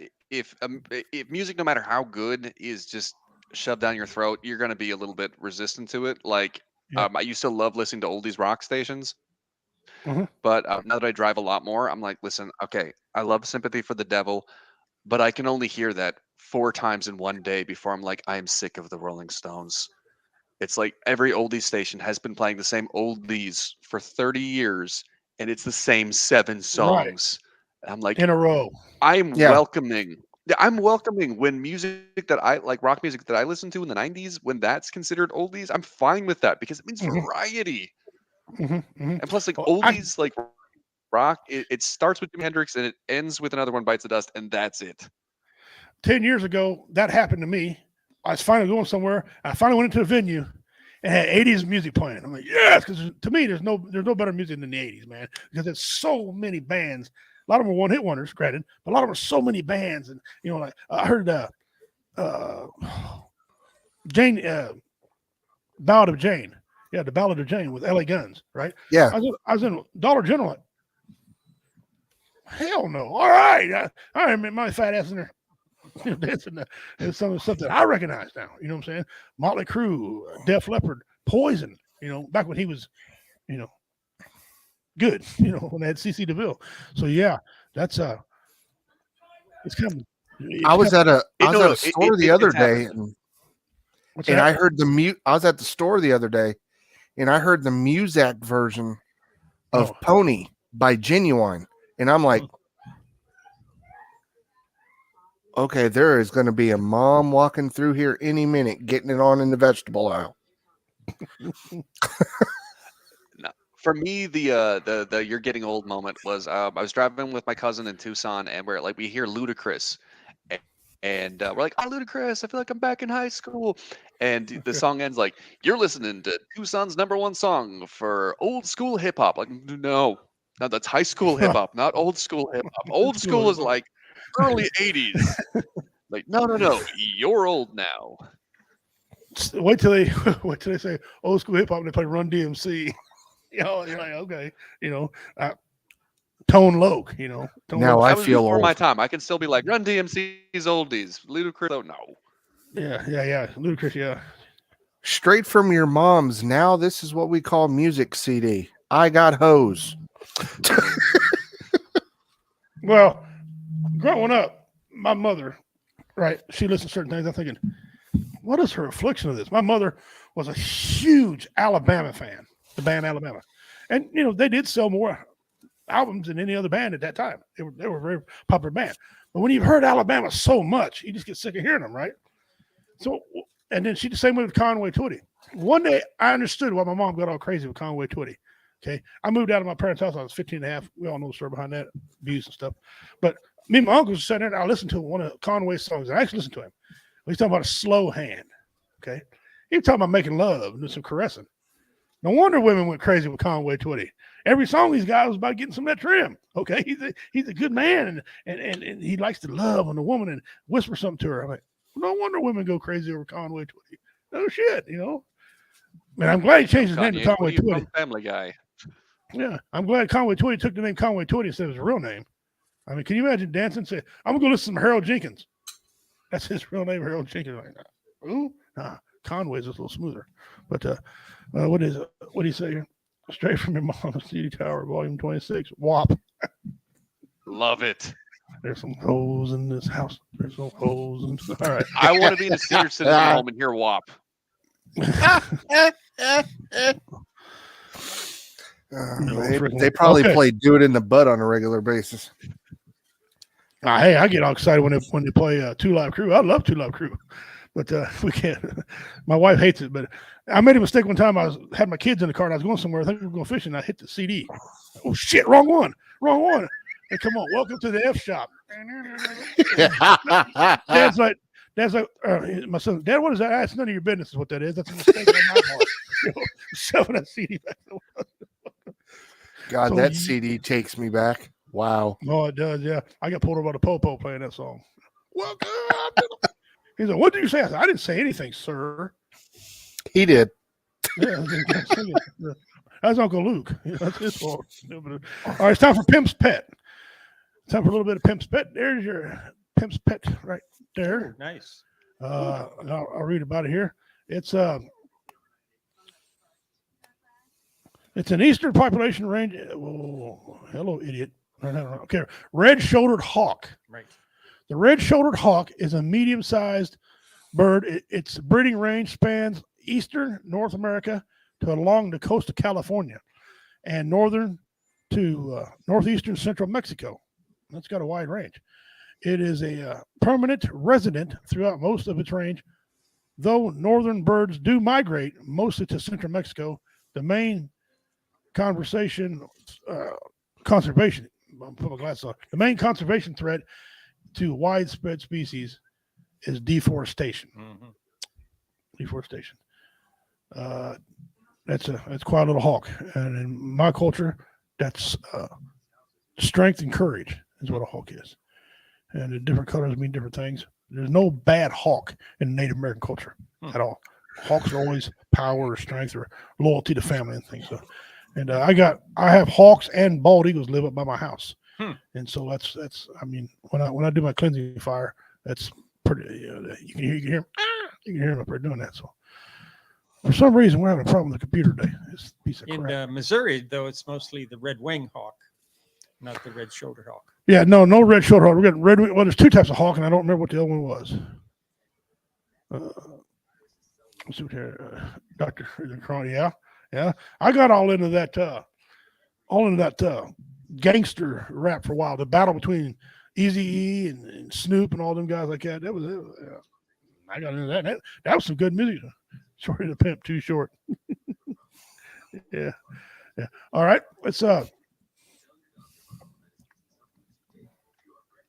on another topic here real quick. We got about 30 minutes left in the show. I'm going to play a clip for you guys, and you tell me what you think. I was talking to a gentleman. Let me set this over. I was talking to a gentleman about why cultures have a couple 500 years. Usually, the culture fizzles out 500 years, some stat like that, and why they fizzle out. And he thought America was going to fizzle out. Now we were talking about it. So listen to this clip, and you tell me. Well, thank you for coming. I appreciate it. No Really. problem, my friend. Really. Shalom. So my question is, you noted that Western civilization was built upon Judaism or Judeo-Christian values, but would you concede that other civilizations, such as the Islamic civilization, especially during its golden age, and Chinese civilization and Indian civilization, which were very economically successful as late as the 17th and 18th century, would you concede that their failure ultimately stems from Western imperialism and the exploitation of these regions, which were successful prior to the West conquering and then exploiting them for their raw materials? No. No, historically, I would not concede that. So the Islamic world didn't fail because the West was involved with the Islamic world. The Islamic world failed because it fell into fundamentalism. Between 800 and 1400, as you know, the Islamic world was responsible for the preservation of a lot of the Greek literature that I'm very fond of. It was intellectually thriving. There was economic growth. It was an attempt to balance fundamental principles and reason. And then Islam fell into a form of fundamentalism that tried to rule out reason in favor of theocracy, and that has continued, unfortunately, until today. As far as the failure of economic growth in places like China, China was successful as a mercantilist state in the same way that some Western countries were successful as mercantilist states. But what has made the world different is not mercantilist states. What has made the world different is a fundamental recognition of the alienability of individual human labor, and that is what has allowed the West to grow beyond China. So the China is still a very powerful country economically speaking, but it has not embraced the principle of individual human liberty still, and that's a serious problem. So I don't think that imperialism can really explain the failures of other civilizations to grow beyond a certain point or stagnation at a certain point. I think that's putting a little bit too much, historically speaking, on those not enough on the civilizations themselves, and too much on military conquest how long did the military conquest of China last? China was in control of its own fate before and after. So the conquest of China, including of Hong Kong, lasted, approximately 100 years?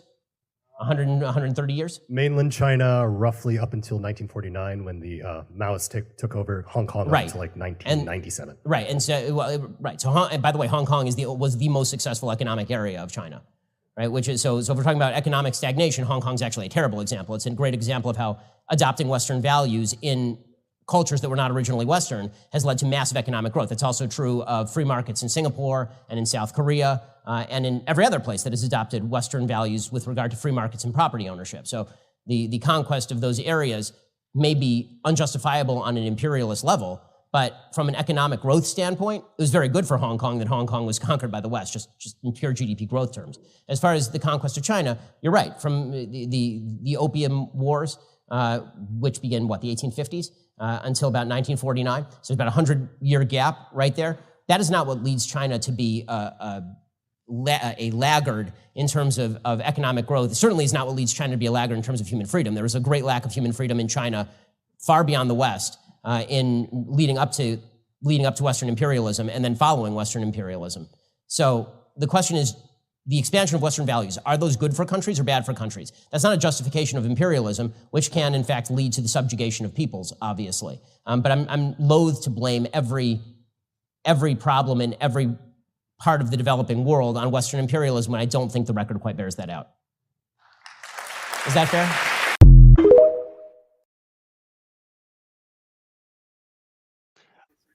I have a fun fact about Ben Shapiro that you may not have known. He is cousins with Mara Wilson, who played Matilda. And now you know. Good night. So, you heard that guy. First of all, that guy's very smart. He's smarter than me. I can't do it. Him and I wouldn't even have a conversation because he'd just smoke my ass, okay? And slow as I type with one finger, I couldn't keep up with him, checking him out anyway, so whatever.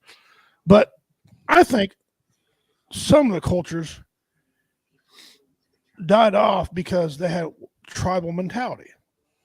Okay, tribal mentality, because like the Cherokee, the Pawnee, all had different tribes, and a lot of them couldn't get along. The Lakota, they couldn't get along because they didn't have one base structure the same set of rules for everybody. The Pawnee were crazy. They come down and kill a bunch of them off. And, you got different kinds. You got the hunter-gatherers. You got the warriors. You got all kind of different tribes, but the tribal mentality. And I say that being a Native American, I can say this. That was one of our downfalls right there. Yeah, I know people say, well, you guys were lied to and land was stolen. No, okay, the white man didn't actually steal all our land. It wasn't the white man that did it first. It was all, Spaniards had some of our land as well. Okay, Mexico. So, yeah, white man was responsible for a lot of it, but no. It was a tribal mentality. There was enough Native Americans that could have got together and made themselves a war party. Okay, what we call a war party. But they just couldn't get along. They thought they negotiated off that they would get their cut of this and that, and then that's where it comes into where they lied to and lands were taken.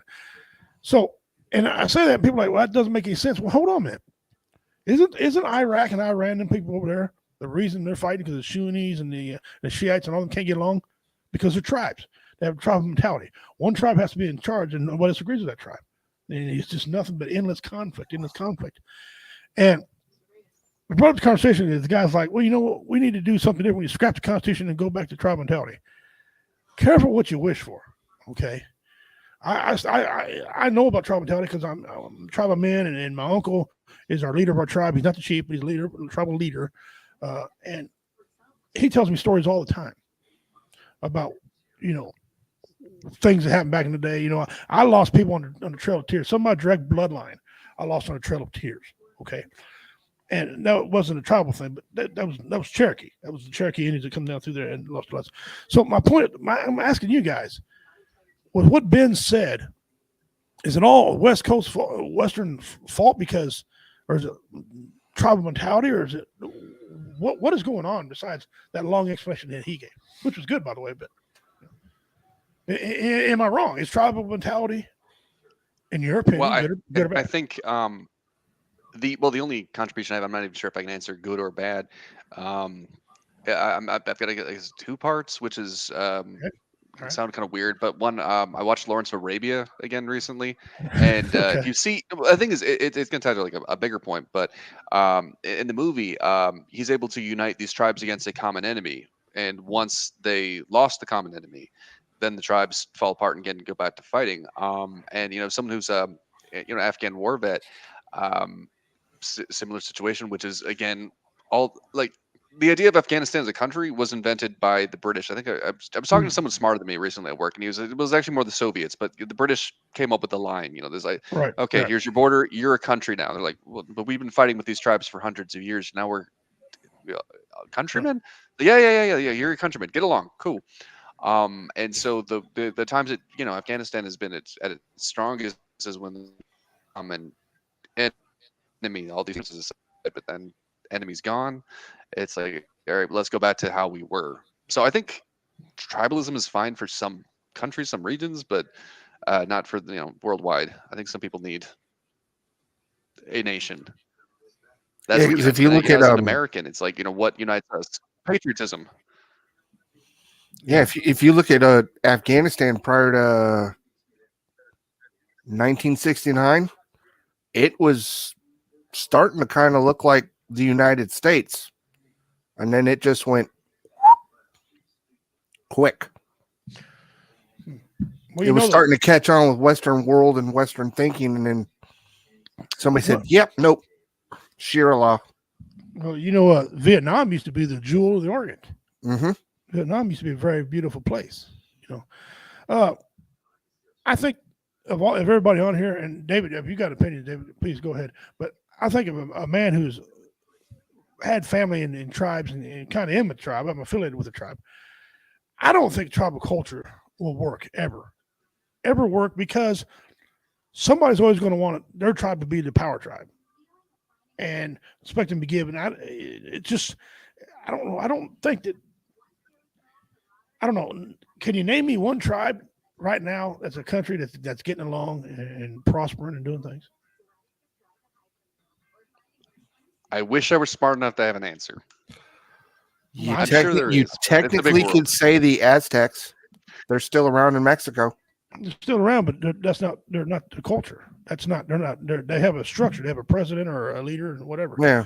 There's no nation. The African nation, I mean, they still got tribes, but ain't they British owned continent? Well, not anymore. Okay.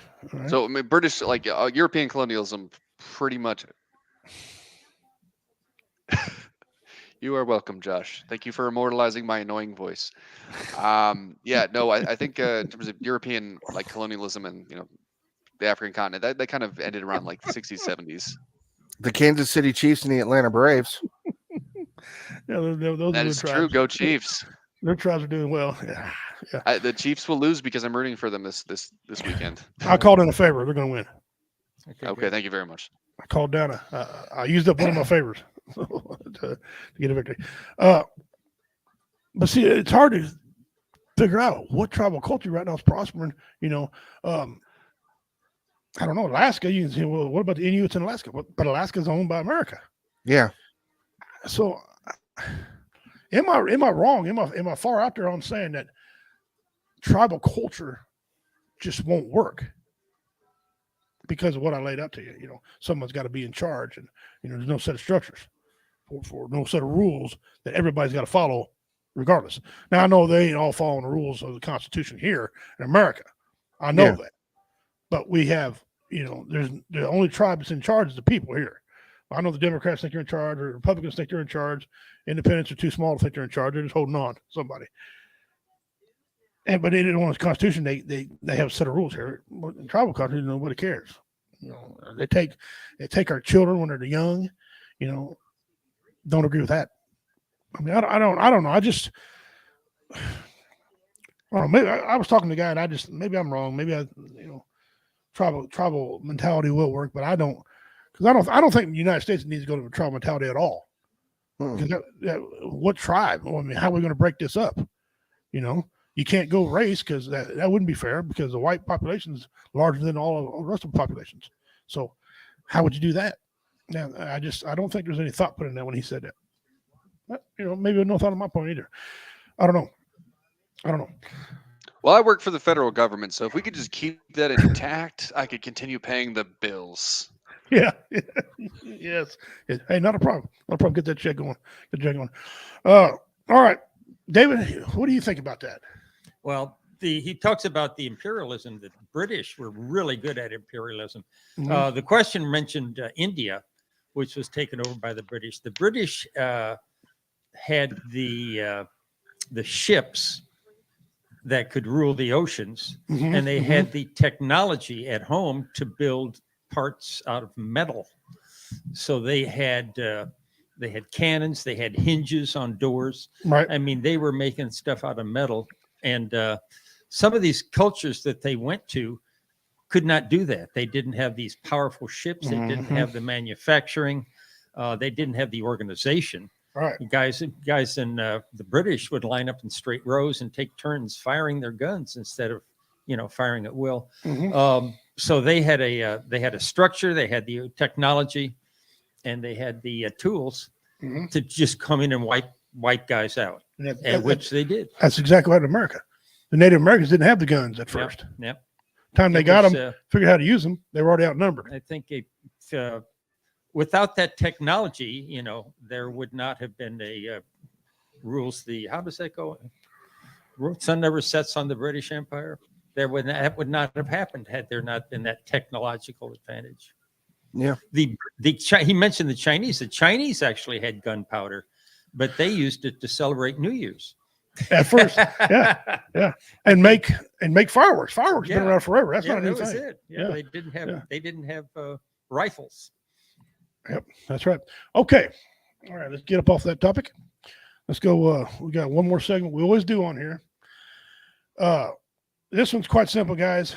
We got a segment called Missing Persons. Okay, and I did this one time, and it turned out to be people love it. Okay. If you know this person, I'm gonna give you some information. If you know this person, please say something. Okay. Name Bredson John. His name Bredson John. Here's his pictures.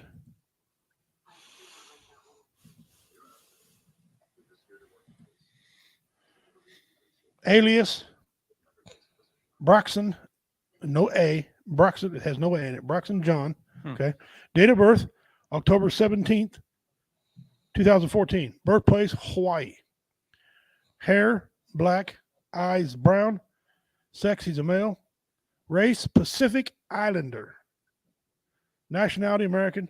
Languages, English. What was that? Truxie and Cooksey.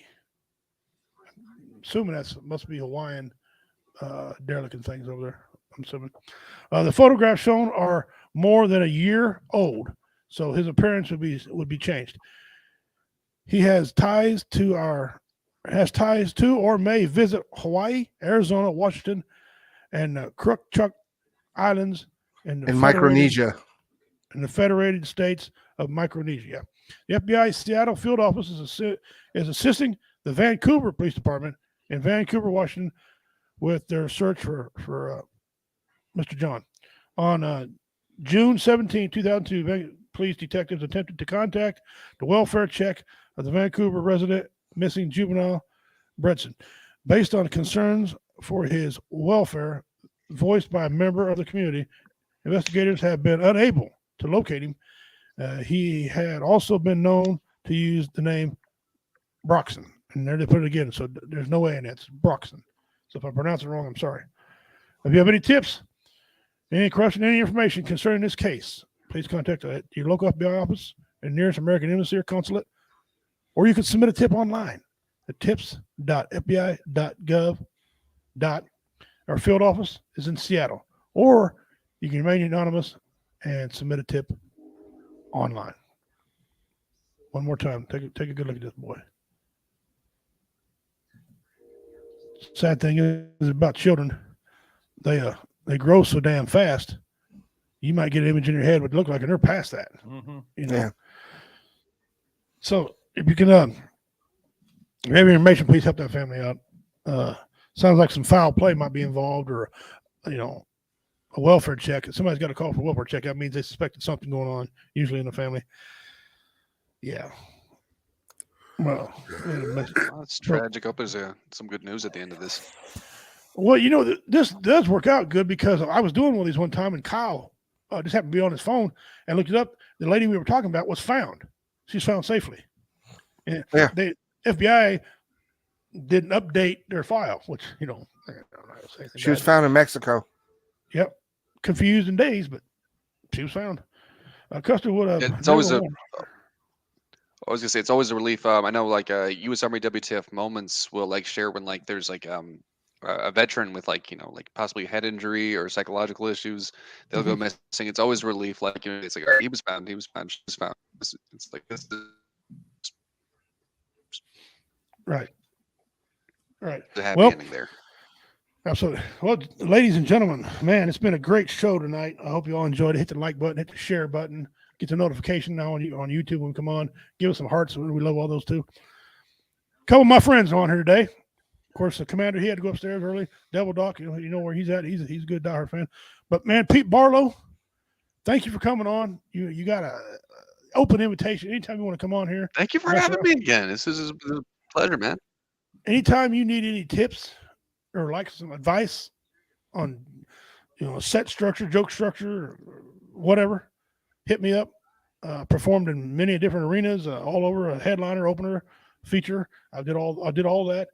Yard show. I was doing yard shows before COVID was even cool. Okay, block shows, all that stuff. I was doing that stuff before that stuff was even cool back in the day. So if you need anything, I'll be glad to help you. Bill Richie, Gammon? like I said when I first got started in stand up, one of my goals, I want to open for Richie the Redneck Pimp. Well, here it brings me to my point here. We get ready to have Warrior Fest, and I'm trying to get a venue, not in November, trying to get it in June. If we do, come down. I'll give you 7 minutes on the mic. You can open. I love it. I have never been to Kansas City or Missouri. It was off my list. Well, that's not really a huge great thing. But come on down here anyway. But I know y'all don't go to the Kansas side. Go to the Missouri side. Yeah, is that the good side? Okay.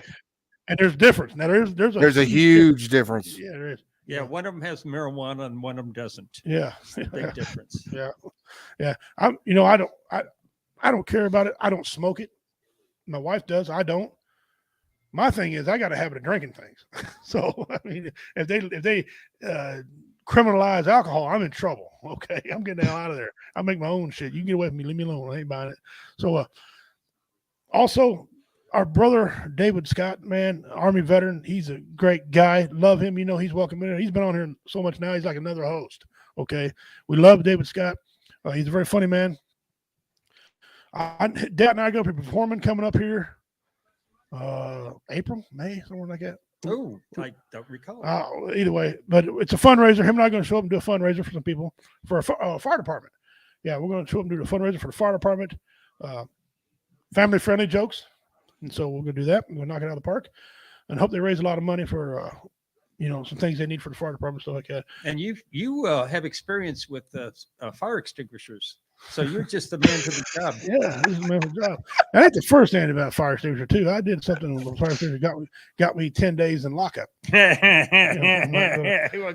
go into that maybe another time. That's another story another time. I will say this though.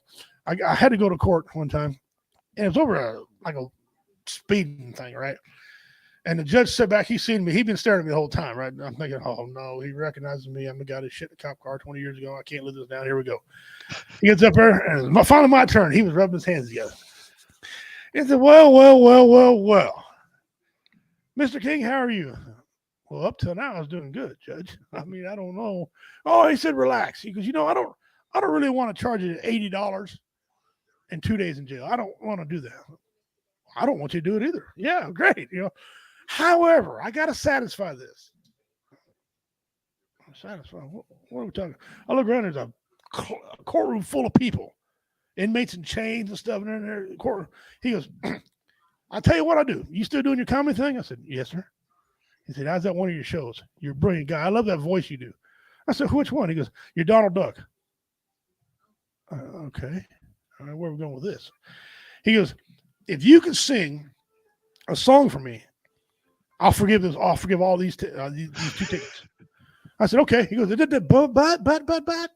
I get to pick the song. Well, I hope the hell I know the words to it. He's, well, yeah. He said, I said, all right, Judge, what song you want?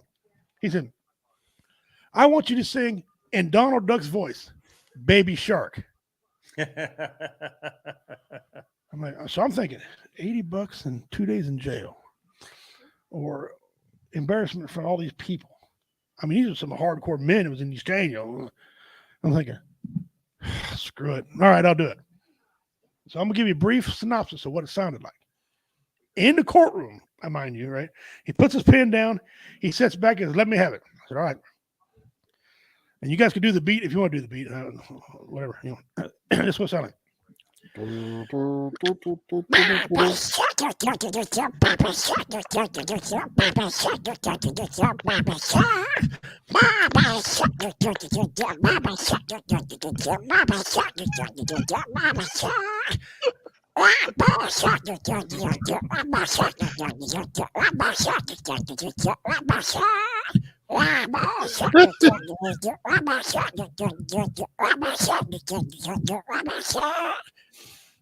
I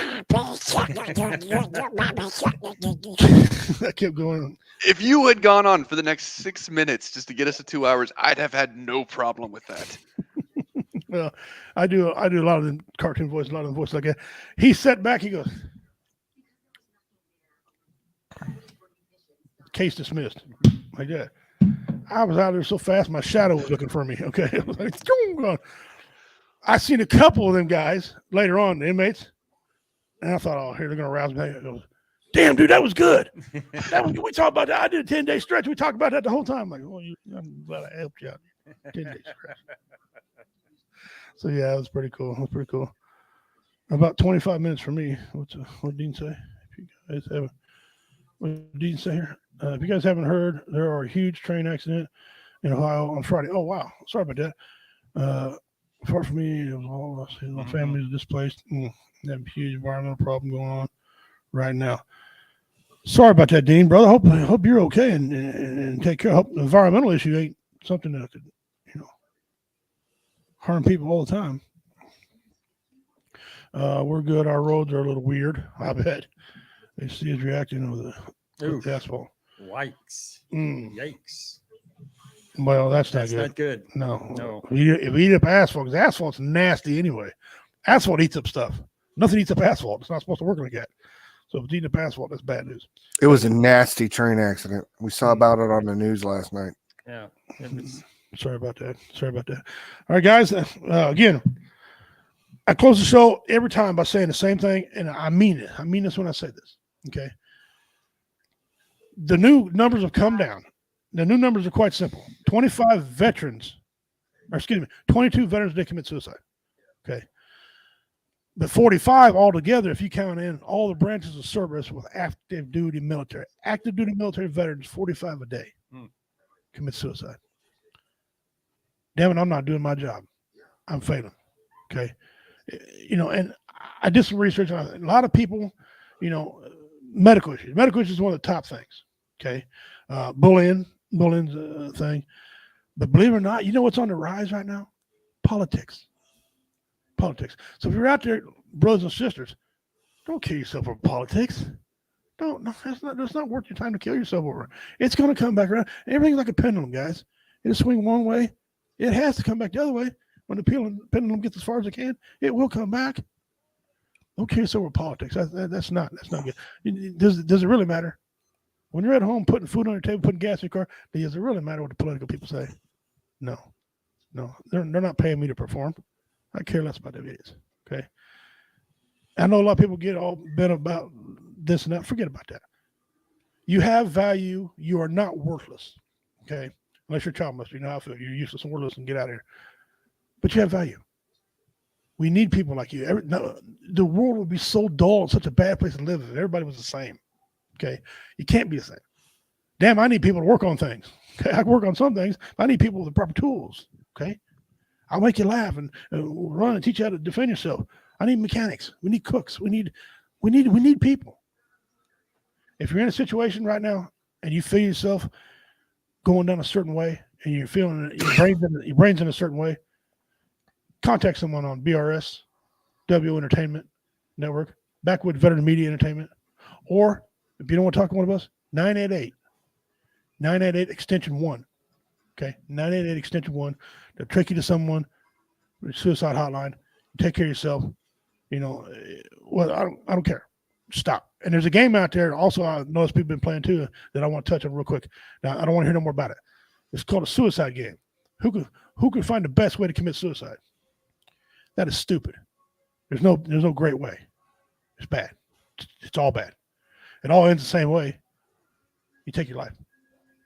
Stay around. We love you guys. Take care of yourself. On behalf of Pete Barlow, our good friend GLO, on behalf of my brother in crime, Mr. Devil Doc himself, on behalf of the commander, and on behalf of my good friend, the king of clean comedy, Mr. David Scott, I'm Richie Redneck Pimp King, bad man of comedy. Until we meet again next Tuesday, I'll tell you this in my native tongue. Dona Dagahoy, Osta Usvi. You guys have a great day. Be kind to each other. Love one another. We'll see you Tuesday. Have a good day. Goodbye.